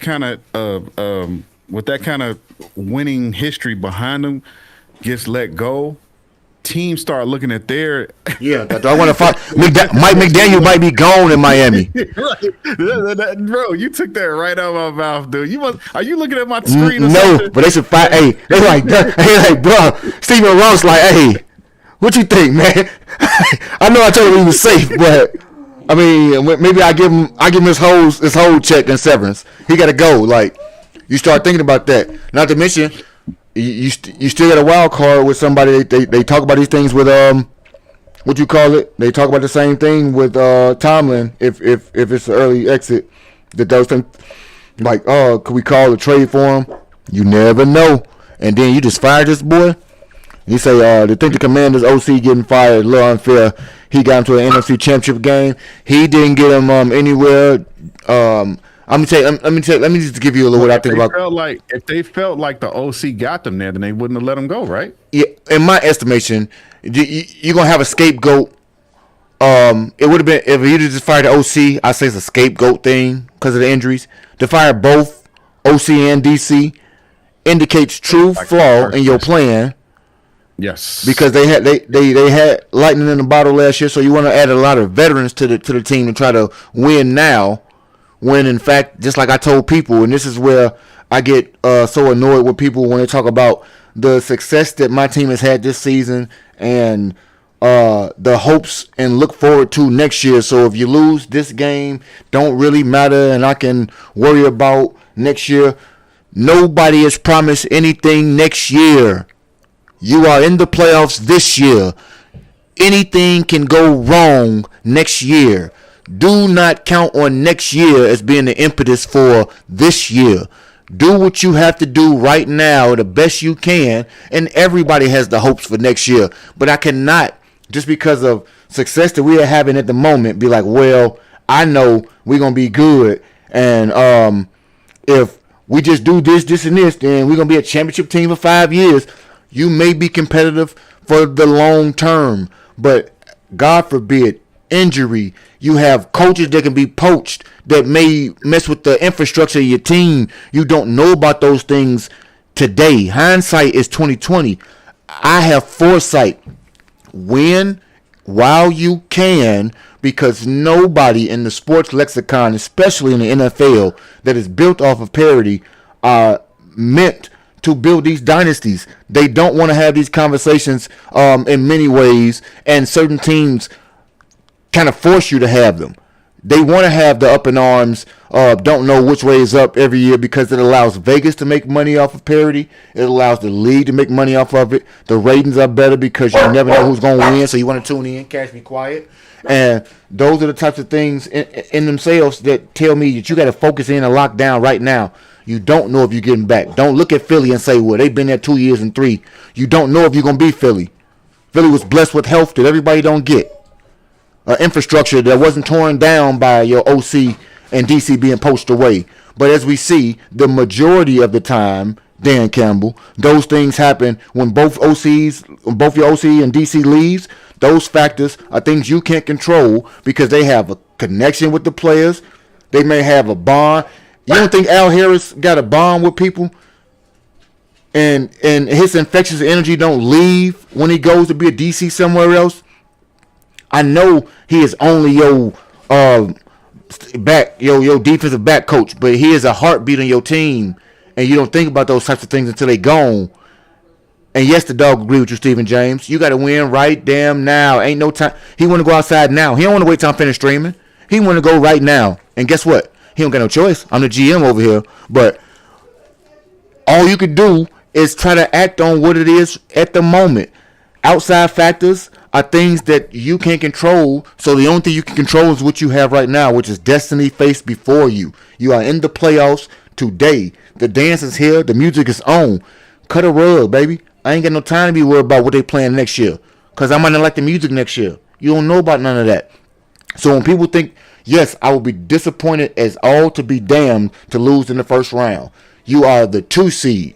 The Green Bay Packers have been the 7th seed for the last 3 years. Let me tell you their results the last 3 years. Loss. If your ass the first 2 seed to go out there and let the Packers win, who the fucking clown? They're going to paint you that way. They're going to paint you as a fraud, a loser franchise that had a pop-up season and prove it next year. Most people give you that get-along bullshit because it's good to feel good. Some people going to use it as ammunition for a storyline for the rest of the year to say, see, I told you so. I'm not told you so type. I put shorts out about people being wrong. You think they're not going to try to give you the business for losing to the Packers, who are beat up, lost 4 straight, worse than you right now, on battered, bruised, ain't got their best defensive player in your home stadium, and you're going to be the first one to let the 7 seed pass you. It's not going to be a no progression for them finally taking their lumps and moving on. It's you failing. Would it matter to you how they lose the game? No. Like with that? No. Okay. I don't care about no close loss. Yeah, I don't. Nah, loss. You can't take one. In theory, you're supposed to be the better team right now. The season's brought that out. They have dominated you in 2 games, if you ask me seriously, in terms of time of possession and everything else. You came away with one of them because the first game, I believe that you had a better offensive showing and deserved, if you want to use the word, to win that one more than the second game. In terms of offensive showing, you did a better job round 1 than you did round 2, but the results didn't bear out that way for either team. You can't have that happen this time. You supposed to have the better offense. Oh, I'm sorry. Your stats say that. You supposed to have all these metrics that Caleb lead in. The pages are turning. The wheels are moving. Everything's going to be going for your offense. I just said if we lose, it's because of your offense. So if your offense go out there and put up another 19 or 22 and you lose, sorry, it wasn't enough. It's not prolific. You know why? Because you averaged 26.6. So I need you to have your 27 points. That's my impetus for failure. Score your 28 points a game, and then I say at least you did what you normally do, and something went wrong on the other side. So that's that. I retract my statement and make an amendment. That is the impetus in which it won't be a disappointment if you, as an offense, go out there and look like your numbers say you should, so that I can feel good about myself, because the last week or so, minus the 49ers game, the Browns game don't count for me, and I know their defense is ranked good, but their offense sucks so bad. It's like I'm giving you constant repetition to get your offense moving. That's what I talk about, like a running back getting ahead of steam. 30 carries. That's what I count the Browns game. We got 30 carries. Now go out there and get you 40. Treat this like a Browns game. Get you your 30, 40 carries. Win that game convincingly, control time of possession, and don't be a fucking bum 2 seed, because you're a 2 seed. You're not a 7 seed. You didn't barely get in, but in a lot of ways, you backed in. I'm going to tell you how. I love my team, but the Bears didn't win the division this year. It was bestowed upon you. And I say this, why? All the last 4 weeks, they talked about scenarios where you had to win a game to win the division, or a loss had to happen. And you know what happened? The oars happened. It wasn't you. It was the oars. I don't fault you for that. You won enough games on your own to be able to qualify for the oars. So that has to be said. You did enough for the oars to even be relevant. Because a lot of people ask Baltimore's, asked the Tampa Bay's. The oars didn't work for them. So you wasn't paddling hard enough. I don't know what to tell you. I salute them for having the most victories in the division. It is your championship, and nobody can take it from us. And I'm not going to try to act like it's you don't deserve it. You do deserve it, but you did not take the North. So please do me a favor and don't give it back by being a disappointment in the first round this year. And I haven't even talked about the Bears. We probably won't talk about them ad nauseum because we ain't glossed over them and spoken on them enough. But we will talk about some key factors in the game. G, if you got any things that we think about, because we're going to give some nice little breakdown. Carolina Panthers is the last team. They have breakout offense this year. And by breakout, I mean unexpected in spurts. So it does kind of catch you by surprise. And he did his big one in terms of comeback games this year. And he's had a 450-yard game this year. Some Caleb's not even had. Didn't need one, but hey. But inexperienced and inconsistent defense is the reason why I do not think that they last long. But I told you about that house money that nobody, of anybody, they got a 1% chance to win a Super Bowl, 5% chance of being there. Nobody believes that they should. Chaos is what the playoffs are built on, and that long shot is the reason in which they have an opportunity to talk specifically about the best matchup in the playoffs. I'm going to give you odds first, and then we'll go right into the things that we think might matter most, G. For the Bears and the Packers, Vegas odds are 22-1. You put down $100, you can get $2,200 if we win the Super Bowl, according to them. I only called it a 1,700. I digress. A 10% chance for the Bears to reach the Super Bowl with a 5% chance to win. Green Bay has an 8 to 10% chance to make the Super Bowl with a 4% chance to win. This game in particular, if we win G-Class, book me for an NFC Championship matchup. I said it today. Because if Green Bay win, like I said, I'm haunted in a large way. Not a failure. I know I've heard people say it's a failure of a season if we don't win. I hardly believe it is a failure if the season is a failure if we don't win this playoff game. The season is not a failure. And I say that because not very many people outside of a delusional person like myself had us being any better than a 9-8 team with the optimism of a 10th game every now and again. So, I mean, you did exceed expectation. You did it in a way in which it wasn't expected, perhaps, and so that is why we start to, I guess, move the goalpost. Because, like I said in the beginning of the year, I think you should.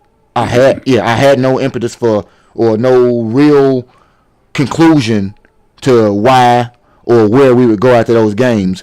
But when you look at it right now, when you look at it now, we got a foundation for those thoughts. You got a 2 seed. Doesn't matter what we thought about beforehand. The moment is here already. Yep. If I didn't think you could have it, so what? The option in oftentimes to prove people wrong is to have the result. Because it doesn't matter often in many things what opinion is. I know public opinion is damning, but it doesn't matter. All of the things we talked about in this stream and throughout the course of the chat, everybody has an opinion that may be based in some factual evidence, but it has no fact proven to it to be as far as the result goes. Everybody gonna have that opportunity, but the team in itself this year has the opportunity to continue to shut people up. You have been doing it since week 1, dare I say, or week 2. We're gonna go back and everybody tune in. I got a couple things I've written down for the end of the year in terms of football. And some of those things are going to go through videos I made earlier to see what I got wrong and what we got right. One of those videos will be, and I believe it'll be this week coming up, the season predictions. I do want to catch that before we get into the heart of the playoffs to see exactly what we had figured out for our beloved Bears. Also, fired coaches. Made a proclamation about those early in the year. Let's see which ones I got right. Let's see which ones I got wrong. I will tell you that I got some right. Not a lot, but I got some right. So we wasn't off base when we made the video. Those are the things that I look for validation in that. Not more so that I nailed the test, but I wasn't on the wrong path when we started taking it. That matters to me in that regard. But we'll talk about some of those types of things right there. You read the notes. You read the material. Like then you read the material. Okay, so maybe you confused chapters a little bit, but I mean, you was in the neighborhood, and this time the neighborhood matters. You understand what I'm saying? Because this is the neighborhood. The playoffs is the neighborhood. You cannot live in the neighborhood unless you move into the neighborhood. So right now, they have finally approved our home loan. We got the little lot right down on the corner. Nobody's all right. That's gonna be an okay house. It's gonna be a no. You can go build the best house on the block right now. Nobody can tell. You got the zoning. You got the permits. Everybody ready for what you ain't gonna build. You can go out there, and we talked about building to start this show out with the stadium. Build your paradise, starting with a championship this year. Tell me a championship this year does not put the ultimate pressure on the Kevin Warren and the likes to go ahead and get something done, whomever it's with, because you got a championship team on your hands. You got a team that's on the rise and, in theory, should be holding itself to a year-in, year-out standard of success in whatever way that looks. And so when we talk about that, what are the ways in which you think, because in order to win the Super Bowl, we got to win game 1. G, what are the biggest strengths? Because I think we got the same ideas about it, but give me your biggest strengths to the team, and what are the biggest things that will put us on the road to an early exit? Strengths. Clearly, the Bears' run game. I want to say the Bears are top they're top 3 in rushing for the year among all NFL teams. They have to run the ball. If they run the ball, control time of possession, that only benefits them, especially when you look at our last 4 weeks, I would say. Our defense has struggled. They've been on the field a lot, and we don't have team speed nor the personnel to be on the field that much. So you make an adjustment. Instead of, and I've noticed it, listen, I don't even need to see the tape, okay? But the Bears have come out throwing the ball more than they've come out running it. These past 4 or 5 games, I want to say. Let's cut it out, man. What I like to say when we playing dominoes. Listen, we gotta change our spending habits. Okay, we gotta go frugal. All right, we chopping this thing down. So we run the ball some more. Keep running it. Right. Let's control time of possession. Let's beat these guys up. All right, and then let's get about 3 or 4 long drives. I want that time of possession flipped. I know we can score. That's not a question to me. Can we control the ball? Can we control the ball? Can our defense be energized enough by the time we get to third quarter, fourth quarter, where they can get those timely stops? They can get that hand out, or they could stop that guy at the a couple yards away from the first down. Like we do that, and if we can do that, guaranteed we're gonna beat the Packers. Now, how do we lose to the Packers? Doing the same thing we've been doing the past 4 weeks. Listen, we can't get into no shootouts, man. We can't get into no shootouts and slow starts. Okay, and I think, and that's where the run game comes in. But these slow starts have been killing us, man. Cut it out with the slow starts, right? Run the ball, get control. Okay, make a statement. All right, put your feet in the ground. You know what I'm saying? Get a foothold on this thing. Let the Packers know it's gonna be a long day. All right. But if we don't do that, the Packers they're going to get the ball from us. Time of possession is going to hurt us. They're going to be eating us alive because they're going to run the same stuff that Detroit ran against us, same stuff that San Francisco ran against us. They're going to kill us in the middle of the field, man. And time of possession is going to be theirs. And I don't think they're going to make the same mistakes that they made the last time with fumbling the ball or, so just, I don't think we can hold them off to kicking field goals. But I see if we're going to lose the game, that would be the way. I dig but that. I don't see I can dig that one right there. And damn, I don't like that. I guess I ain't think about it that way only because, you get the news that 7 times out of 10, it's not been confirmed that Kyler Gordon returns to the middle of your field this week, and while not not in football shape is what I can tell you. I don't know that you're not in shape. Football shape, no, I can guarantee. But the mental acuities to tighten up, like he is one of the best nickel corners for a reason, and I don't believe that's all physical presence. It has to come along with some of the tricks or tools of the trade in some ways. I think that CJGJ is a bit more of a physically reliant player than Kyler.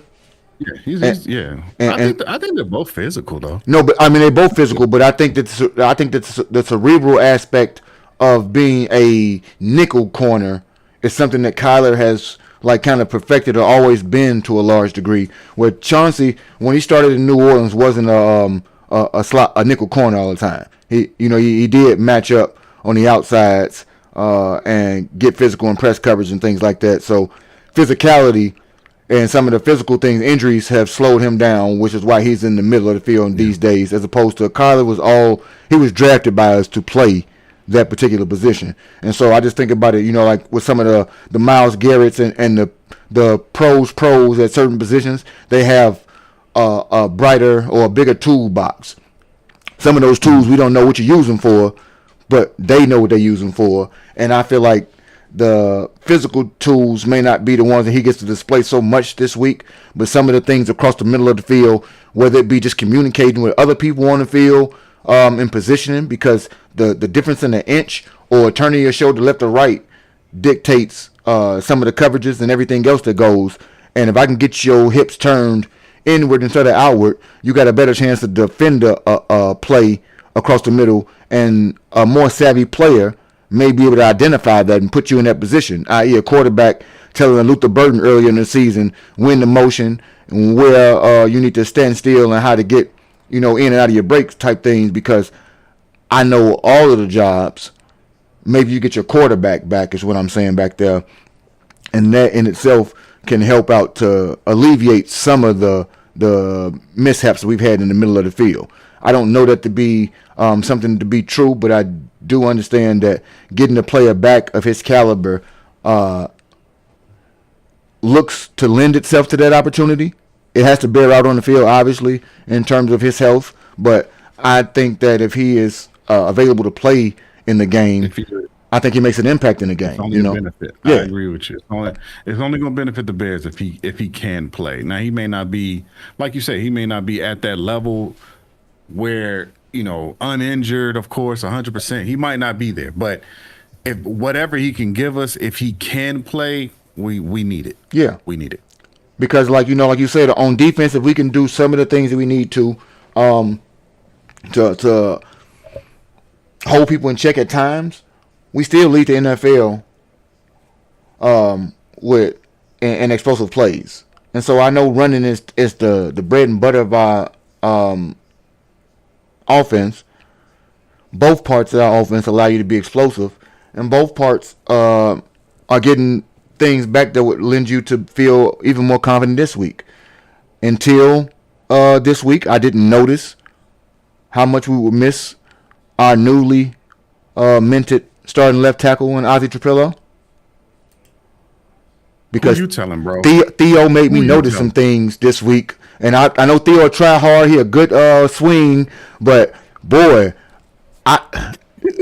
night and day and night, we out here. Boy, if I didn't see what I saw, I wouldn't know that meant something, a world of difference. We went from like the third best line to like the 18th. And Yurko said, like, this is the first time all year, besides week 1 and 2, that I had any question about the line.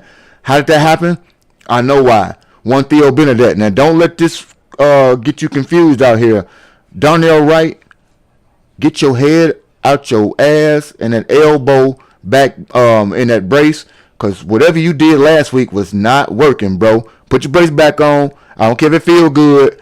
You was a monster with that brace on. I don't know what it is. It's like some people with the mask or something. Keep that mask on. You the Grim Reaper out there with that elbow brace on. And I don't need you to take it off, because whatever you did, you hit a smaller one on something last week and they wasn't doing it. Put the bulky one back on. Because whatever you was doing, you was widening your stance. You was doing something different with that on. You was making an adjustment for it. So go back out there and make that adjustment, bro, because my line scared the shit out of me. Man. Yeah, that line didn't make me feel good last week. And I know it's really Theo to Ozzie that can change that. That's when you know you got four of them fifths. And I need 1, 2, 3, 4, fifth. I need all of them. I never knew it. Thank you, Ozzie, for teaching me and showing me the way.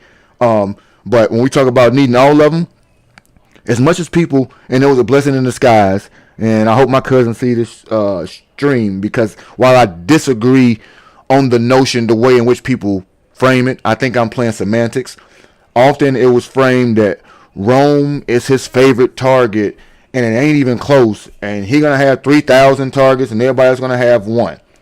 And I do know that Rome is his favorite target, and so this is where I bring my cousin in, because I may have misspoke several times when I, in arguing, because it was an argument, not a healthy debate, because I would have noticed that I cut my own legs. He is his favorite target. That's not to be misconstrued, but my point was it wasn't a landslide where only person I know he's gonna throw the ball to is him and nobody else, and it's like a 60 target difference. I didn't see that happening.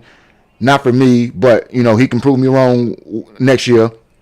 That target is coming back, and I only brought it up because him not having that target for so long has given him the blessing in disguise. It's taught him to trust his other weapons. Taught him to form bonds with a person like a Luther, a Colston, a Jade, even a DJ. I do need Rome back, however, for these types of playoff games. Real bad. Because you had 5 touchdowns early in the season, and you are a dog when you're healthy. I know you not to be totally healthy. I know you won't even be 100% when you come back. But you won't be 45% that I saw in the middle of the season because you was playing in a way that was disheartening to many people, including myself. Dropped you in the pecking order in terms of what type of wide receiver you can be. I still think that Luther Burton will end up being your wide receiver 1 when it's all said and done. But it's not. I do. You think it's going to be I do. 1? 1. I do. People look at this. People look at this in all the wrong ways. If he gets stronger, he going to give Rome a run for his money. That's my point. This is rookie year. He don't have all his grown men wait to him for real as far as professional eating habits and everything. This is his first year being immersed like Rome, still learning those things. And unlike Rome in his route tree, and this is mind-boggling, he don't drop the ball. You got a better catch radius. You got a target area and everything. But he don't drop that thing, and he is shifty when he get the ball. So he got yards after the catch. He is, man. Rome, put that foot in the ground. Rome will burn you on the 9 route and everything else, and he will get behind you. And I know he can get yards. Yeah. But the way the shiftiness that the other dude give you out there is like they give me seriously Jamar Chase and T Higgins vibe when I talk about a 1. I'm not lacking for either one of them being my 1 because they both 1. It's 1A and 1B. So I don't want people to think that I think Rome is some one-trick pony somewhere. Rome is a polished wide receiver. That heel is really going to have something to do with you digging into your routes and getting the best out of it. Jumping off over that foot to make a catch and everything. I can't ignore those things. Now, I think y'all should have got it and managed it a bit better. But, I mean, be that as it may, that's over with. That's done. You're a little healthier now. You will not be less important than you were. You still the most important target because I need you out there to be targeted so that people can focus in on you and those other people can roam with more impunity. Because right now, they still got to focus on them. They can game plan for them, whereas you can't game plan for Rome, DJ, Luther, Jade, Colston, Cole. Keep going. You can't game plan for all of them, and all of them have parts of their game right now that are proving them scheme worthy. And so if you get them all back, it opens up that playbook for one more defensive player to be susceptible to us being the explosive offense we can be. That also in tune spreads out. And Rome is one of your best blockers. Let's not forget that. It's one of your best. Well, him and DJ, top 10 in the league in wide receiver blockage rates. And Rome ain't played in a while in terms of block win rate. Having him back in your run game is critical. People talk about it for passing. Have that big 6'4", 200-plus dude out there blocking in front of Kyle Manun guy getting a head full of steam feels way better than Jade Walker blocking for him. And that's no shot at Jade. I'm just saying, for certain things, we know how it can go. What Jade can be used for, what Jade is used for, Rome can be used in every situation. And everybody can go back to what they're doing. Yeah, depth. We playing on depth right now on both sides of the ball, and people don't look at it that way. And we're getting the most out of that depth, so it gives you ultimate confidence that I got backups playing like supreme starters and not just like fringe starters. They playing like, man, you can start for anybody. And Tyreek Stevenson haven't played. That's coaching. That's right. Yeah, that's coaching for sure. And you, just to go along with that thought on depth, we have 7 guys on the team that caught at least 30 passes. Man. 7 guys on the team that caught at least 30 passes, man. The next guy under that was Kyle Manunga. He caught 18, but we saw what he did through the year, and he didn't even play every game, if I'm not mistaken. And wasn't going to be the most primary targeted running back, but that was the way in which Ben chose to integrate him first, was with a little bit of pass blocking and slip out for a little wide receiver screens. The equitability in the distribution of the ball only gets worse for everybody else because now your quarterback is better at processing things and being able to find weapons.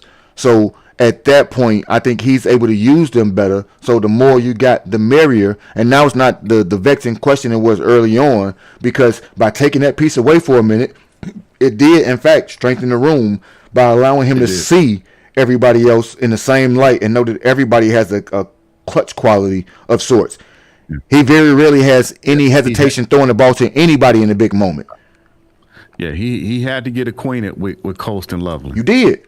And now he had to. And he threw nut cutting game winner type to Colston. You threw one to Jade. You threw one to DJ. You threw one to everybody but Rome in terms of icing the game. Rome they got all of the big body, you can't stop me. But I'm talking about like end of the game, I gotta have it. Everybody but that one, that's because he ain't played, has had that opportunity and succeeded. Count Cole Kmet with his clutch 2-point conversion. He got drilled on that play and held onto the ball. And the last 3 weeks, Cole been staying on his feet when he catch the ball. Go figure. Yards after the catch, Cole Kmet. And you know when he get a head full of steam, he can do these things. We got those types of things going for us. But what I do need is on defense, Nahshon Wright leads the league in interceptions. Well, takeaways, I should say. My apologies. No, I was about to say takeaway. Yeah, Takeaways. Byard leads in interceptions. Yeah. Leads the league in interceptions. Takeaways. Also, in that same vein, he has given up the most touchdown passes this year. Good Lord, man. So, Nahshon. You know what that reminds me of? What's that? I had a thought. That reminds me of Iverson. When Iverson was leading the league in steals. Turnover too. Play a lick of like team defense. And he was in the passing lanes. But you get to understand those type of concepts. You get exposed for them at times, and other times you get to be strengthened because you realize what you lack. In this instance, by having all those things taken away, like you said, we get to have Caleb understand a better way to operate the offense. On defense, having the lack of able bodies. Then had people like Nahshon assume a leadership role, but now I need him to get into the veteran part of his game. Like the athleticism and everything else is allowing you to get the interceptions. And now I need you to get into your bag when I talk about Kyler, when I talk about the mental portions where certain tricks or tools of the trade is going to allow you to get better positioning. Like, I notice he plays back. He plays like a shell defense damn near every time where he always feel like he's 10 or 12 yards off the receiver. Inappropriate, bro. I know you 6'5", but so play 7 feet off instead of 10 or 12. Move it in 3. I know you got long arms and you want to still have time, space to jam them or what have you, but your arms are that damn long, Kevin Durant. I need you to get a little closer to him, extend them arms real hard, get in the weight room, and then that 6'5" gonna drive him back on the initial burst. So now he 3 yard. He only get off the line of scrimmage if you jam him the right way with them long arms, bro. If you press, you're playing man coverage. Why you not playing press if you playing man? Like we playing off coverage on man defense all throughout that game, and that's how they eat you up. Because Amon Rodgers is gonna sit still. He's not gonna go through the progression of the route. He's smart enough to cut it off every time and do what he need to do. And then when you try to play close to him, now I'm just gonna hit you with the stutter and go slant. Y'all got killed on things that you don't need to be destroyed on. And I think that certain players coming back allow you to make those adjustments. I need my coach to make adjustments as well. And by that I mean all of them. Because I did not see Tyreek Stevenson last week. And it is an atrocity in my opinion. I don't know what's going on. Don't care. Don't tell me that Jalen Johnson is always going for the whole game was the better option. Yeah. Like, be serious, man. For a minute, we was talking about Tyreek being a Pro Bowler. Look at the game and look at the replays, man. Look at who's running free off a slant down the field. For 4 weeks, we talked about Tyreek. We talked about Tyreek all while Jalen was out being, you can start him. You can start both of him and Nahshon. Like, he stepped up. He was assuming his role after the Cowboy game and everything. Then all of a sudden, he ain't that no more. Like, I don't know what the issue is with Tyreek in terms of him, like, in his own head. Maybe he get pouty. I don't know what's going on individually, but Jalen, for 100% of the snaps ain't it. That my defensive secondary needs to be on a rotation right now. Seriously, y'all don't need all the snaps. Everybody need to come in and out. I was just about to say, because you could say the same thing about our linebackers. Everybody but Byard can come on out the game sometimes.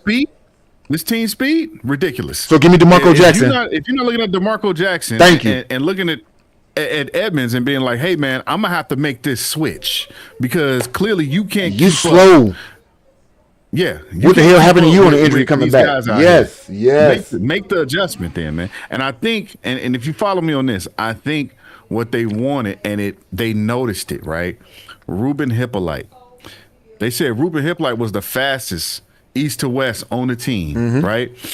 But he got hurt first game. I want to say it was like the first series or something like that. We haven't seen it. Well, I think he came back. Yeah, he been healthy. He been a healthy scratch for the last 2 weeks. Okay. But I think their thinking was that's going to improve our team speed, especially at that position. But him and Noah. Now that, but now you got Noah's out. You got Edmonds who came back, but he looks slow as everybody ever. looked slow when they came back from injury. All of them, for real. TJ, him, Jalen, and all of them had those soft tissue injuries. So everybody dealing with hamstrings and everything like that. And I think some of them playing with trepidation of sorts to not re-aggravate because it took so many games away from them. And scared money scared money is a detriment right now for real because everybody out here playing with it for real. I believe that. And that's why I said with Kyler. I don't know if you're in game shape, but I hope you're in shape because they kept you out. They didn't put you on IR. They didn't keep you out for like 6-7 weeks. No IR. Can he play third down? You know what I'm saying? That's what I'm saying. Can you be a nickel for real? That's right. Yeah. But give us something. I think he can play. Let's say 35 to 40% of the snaps. I need your mental acuity. I think because even on the sideline, you can call out something that's happening on the field. You got to be on the field to tell them to react to a certain thing. And I think like you said, DeMarco got the speed to be able to execute right now.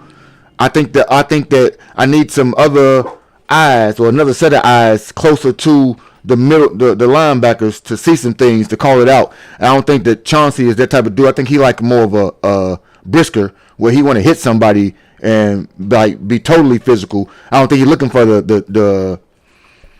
the finer points of the game. It's nothing to it's see ball, get ball type dude right there. You ain't a Tony Allen when it comes to trying to steal the ball from somebody. Like it's a science to it, and you really don't think it is. Your science is the sweet science. Punch him and take it. It's another way to do it, and I think Kyler gives you. Yeah, Kyler's a bit smaller. He's been smallish all his whole career. I think that he had to learn the cerebral part of the game to go along with what he lacks in physicality. And because he is so small, I can pack a punch that people won't expect me to have because I know Napoleon syndrome brings. People ain't even bracing for your hit. They think you ain't got it until you get it. He didn't establish that type of rapport around the league.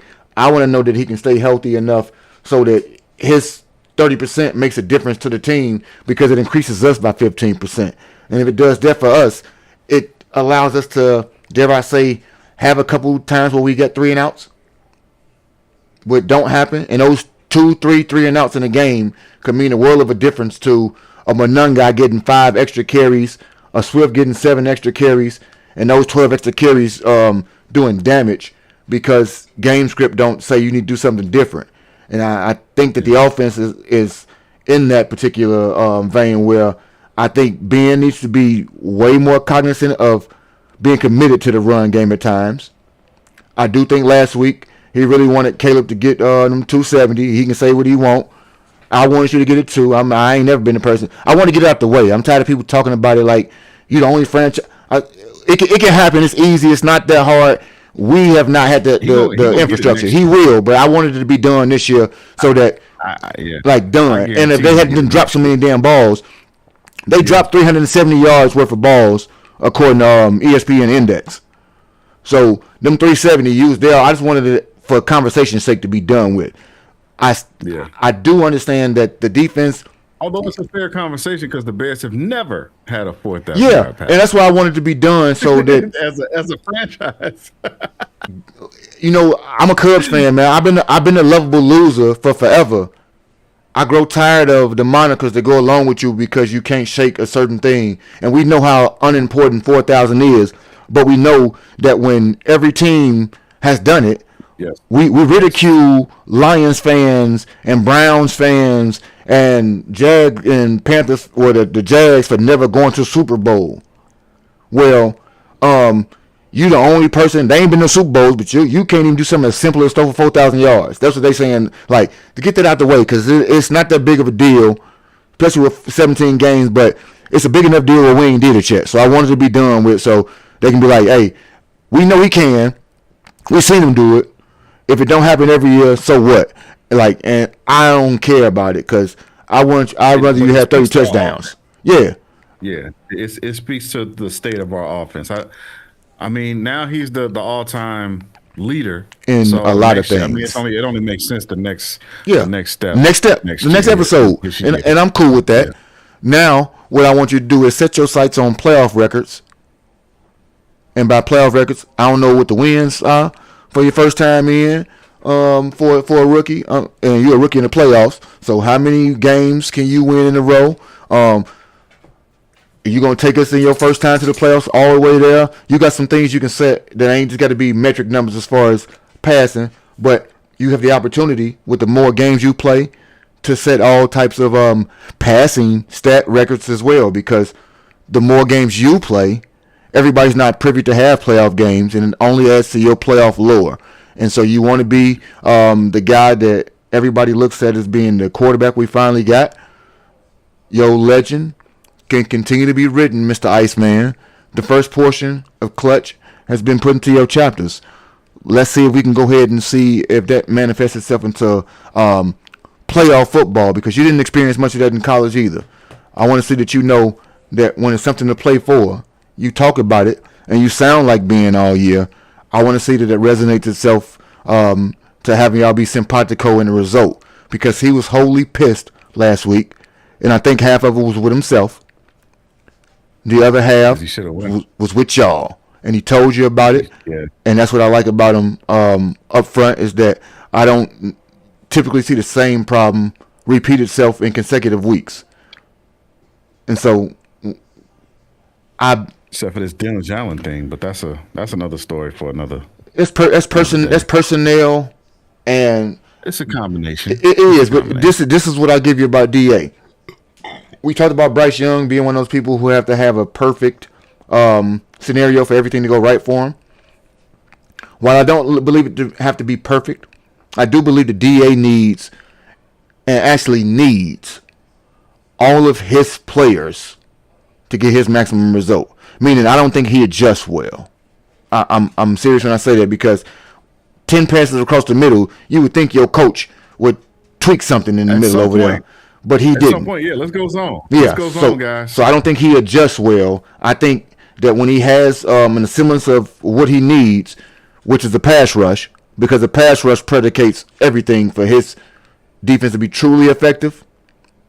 I think that next year you have the opportunity to refine that and give yourself the chance to be Steve Spagnuolo or Wade Phillips. And that, Or at least the top. Let me get to top 15 defense. Yeah. Where we are now. No, let's get it's going to take some creativity. Your GM going to have his hands full this year being a different type of GM. It's not going to be as daunting, I think, for drafts. I think his salary cap navigations and such will be the things that give him the most work this year. Not headaches, but work. He's going to put some work into it. Because there will be some restructures. There will be some other things that's going to have to happen for you to take this fifth ranked in payroll defense, trim that number, and yet make your defense better. Yeah. Because both of those things have to happen. You got the fifth highest paid defense in the league, and I do believe that might balloon next year because Kyler's money is going to be different in the cap next year. So It's on the books. So Yeah. now the Godfather deals is done. You're gonna have to find out how to reshape your offense. I mean your defense and everything like that, and we'll be able to chop all those that tree down when it come to it. I want to see what Yeah. DA does come Saturday. And looking at the age of their players, I don't think it'll be that difficult. I think this year showed us really who we messing with, right? Or what kind of team we actually have. So just looking at the ages, Sweaty is 29, but it go. I mean, you got Byard and what's my man? Byard is 32, along with I can't even. Grady Jarrett. But I mean, ultimately, everybody else is Billings? 28 and under. Billings? Really like For real? 27. How old is Billings, So, man? I don't think it'd be difficult to do. How old is Billings? He got to go. How old is he? I hate Andrew Billings. Oh, he's 30. Yeah, you can go. Okay. He can go too. I just know, like, the way in which it's gonna have to be fractured is a pretty simplistic way, and by that you got to cut some money, make it better, and that's gonna happen through drafting, maybe some savvy trades, and some other things going on. We're gonna have, like you said, so many different ways to break it down, but it's gonna be interesting to see in the here and now what adjustments or what improvements can be made if somebody like a Kyler Gordon is to return. Can that make enough of a difference in your defense? Because I don't expect significant change of any sort, as much as people try to act like the defense is going to be different this year. It is what it is. It is what it is. Yeah. I prefer you to bend a little less, meaning let's not have so many 9-minute drives. But other than that, I do believe that on the whole, the team defense will be able to create some opportunities for himself against a rusty Jordan Love. Not played in, I believe, 3 weeks or so since the Bears game.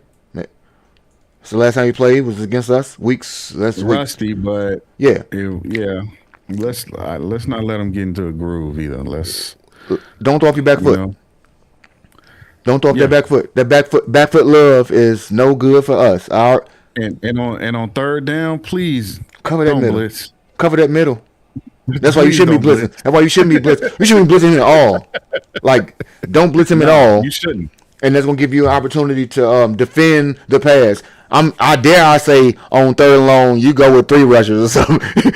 Take 8 in the back and figure it out, because everybody's slow. So don't let all y'all slow asses get burned. Give me some numbers back there to see how it's gonna go, because that's usually what I see is Montez chasing somebody down from behind, being sadly one of your faster players, because the second level or Billings or somebody. And you should be chasing somebody from behind because they made a business decision, or TJ looking super slow. TJ looked 32 right now, and left the field last year at 28. Boy, like I need some things to not look so wonky. I do believe that your coach has given me the confidence that I need in him learning on the job, because it's his first year. People forget that. He will be a bit more prepared next week, I believe. As rookie mistake as it is, I do believe when he spoke about this vanilla game plan last week that he indeed had some things, quote unquote, saved up for the postseason and the next season, next week type shit. And while I don't mind that, I don't want you to get cute. A lot of people talk about getting cute, and they talk about that in terms of plays like snapping to my nun guy and everything. I don't care about that. You can call whatever play you want to. I'm gonna criticize the play if it don't work. So So I get tired of people with that. Yeah, because the play to John A. Walker against San Francisco, that was 2 feet short. It was why he didn't catch that.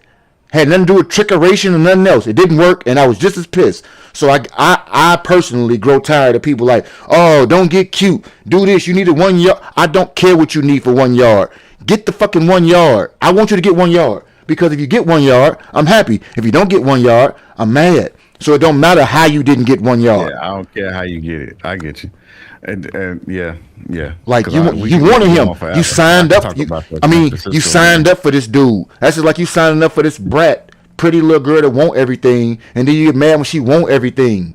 You signed up for that. You wanted this brainiac of a coach that got this mile-long playbook, and he the dark scientist, and he do all these quirky things. Okay, you got to let him do them then. I'm sorry. You asked for it. You asked him to marry you. What is that? Get this through your head. You asked for it. The crowd, the people wanted Ben. So if I want Ben, I don't want the good parts of Ben and the parts I don't like. Could you leave them in Detroit? No. You asked for your coach. Thing. But that's the good thing about Ben too. Ben is not so rigid that he don't see himself. Thank you. That he has to make adjustments and he has to improve. Critical of himself. Standing there on the sidelines. Pissed. You posted it. Should have went for it. Should have went for it. We said the same thing when we was watching the game. You was like, "What do y'all think he gonna do?" I said he's gonna go for it. Thank you. Because you have to. Like at this point, looking at it, it only makes sense to go for it. Thank it's you. only 4th and 5, man. Now look at this though. For some reason, you got scared. Now look at this though. He didn't go for it, and we have everything to say about it. Conversely, had he went for it and didn't get it, they would have everything to say about it. But guess what? It don't matter. The play is the play. Yes. It has to happen. Some got to give. Either I'm going to be happy or sad. But it ain't going to be a product of, I don't think that he's wholly inept and, like you said, inflexible to do things that don't make sense. He is going to do things that are for the betterment of the team, even if it comes at the cost of criticizing himself. He second-guessed himself on camera with total vulnerability, knowing that was going to go around somewhere to understand. No people was going to see it. I should have went for it. And while he didn't just come out in the post game and say, "Yeah, I should have went for it," he acknowledged in his presser the next day the option to go for it might have been better. I didn't. I can't dwell on it no more. It's done. I fucked up. You gotta move fast. But he remembered it though. That's right. And it's gonna inform his decision. Mental note. Because when you looked at it, like I said, they punt, then Detroit takes all of that time and brings it right back to the spot where we punted.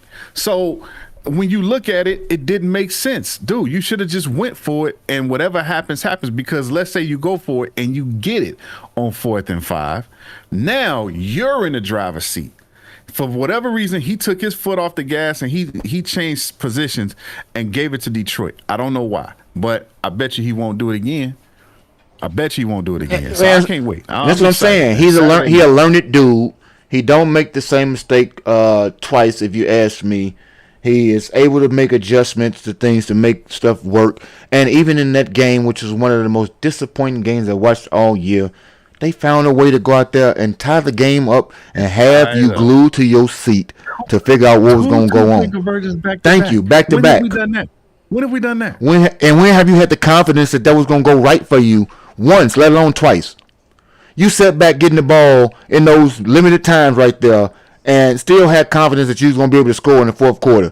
We sit here as a unit in my group chat and have multiple complaints about slow starts and 3/4 of zero and doo-doo.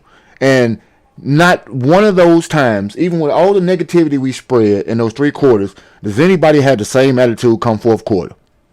Everybody walk around like you just know that's cash money, money time. I ain't worried about it. People's affect changes. People come back to the chat. It's like 4th quarter got you feeling a different type of magic. Now, while I don't want to feel that magic to have to feel it, I do want to know that every 4th quarter is still going to be there. And if you do some things in the 1st, 2nd, and 3rd quarter, the magic in the 4th quarter is going to be that much sweeter. Because I don't think it stops in the 4th quarter because you get it in the other 3. I think that it only enhances and makes the things that look so difficult for us, it makes them look better. And it makes our defense healthier because if you do things right through the first 3 quarters on offense, I think it helps your defense ultimately to be the best version of themselves because they get the most or the least amount of exposure, I should say, when it comes to time on field.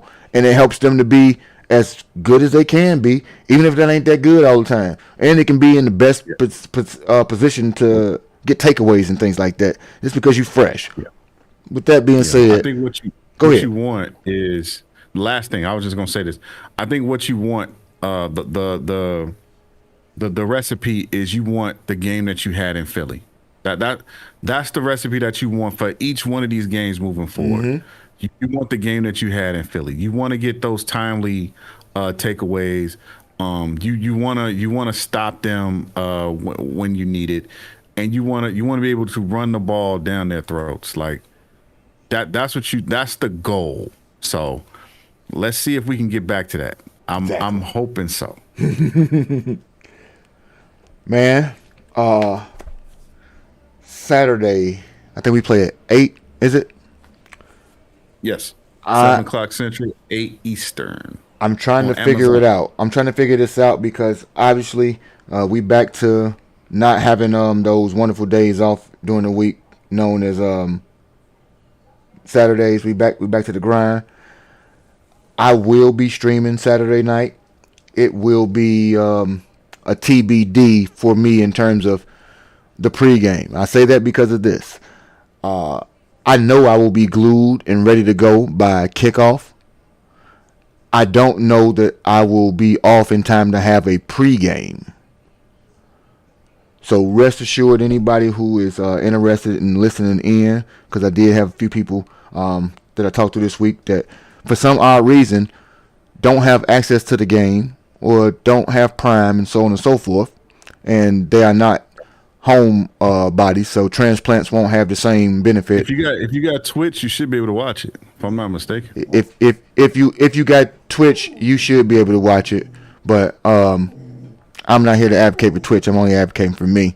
So you can come listen to the game with your boy over here. Yeah, but hey, I used to, and you know the crazy thing about that, real fast before we get over here, because I used to be a streamer on Twitch. Everybody, if you do not know, and sometimes I dabble. I even hit the button today. Nobody don't know. Little known fact. I streamed on Twitch today.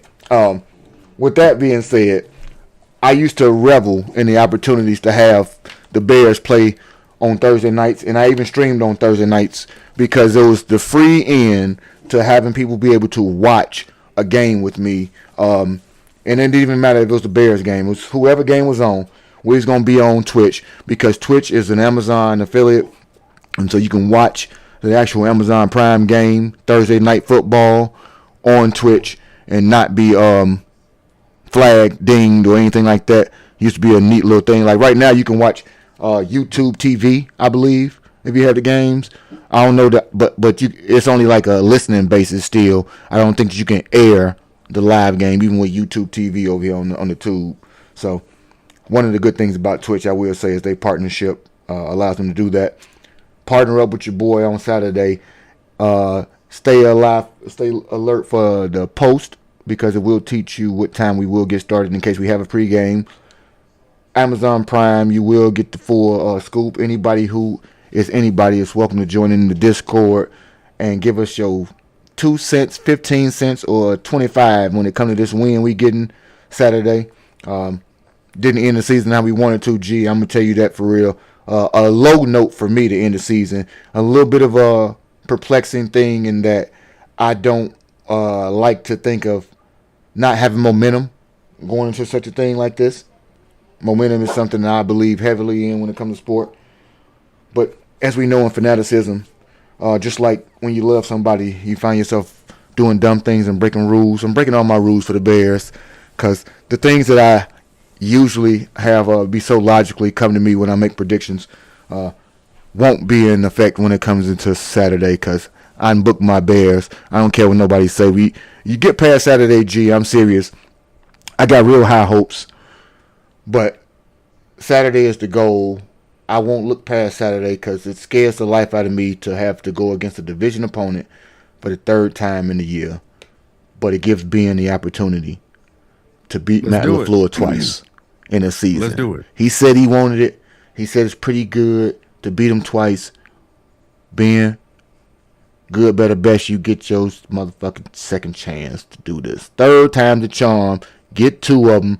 You'll make everybody in Chicago feel good, and they'll buy you hot dogs. With that being said, we have previewed all games. Good luck to every playoff team except the one playing against mine. And Seahawks, if you could just lose next week, if I so happen to have the fortune of advancing, I would appreciate you taking that L so I can do something, like host playoff games to the rest until it's time to go to Santa Clara. G, if you got anything else, man, let me know. If not, we're going to catch y'all on Sunday. It has been a blast. Catch some of the other content on the channel. Give me some emails. I will get into the mailbox this week to check out any topics we want to talk about. And coming soon to a street near you, we're doing some IRL streams with the postman as we walk these streets. Let's see if we can see some dogs. Let's see if y'all can watch your boy stuff a couple of these good boxes out in these streets.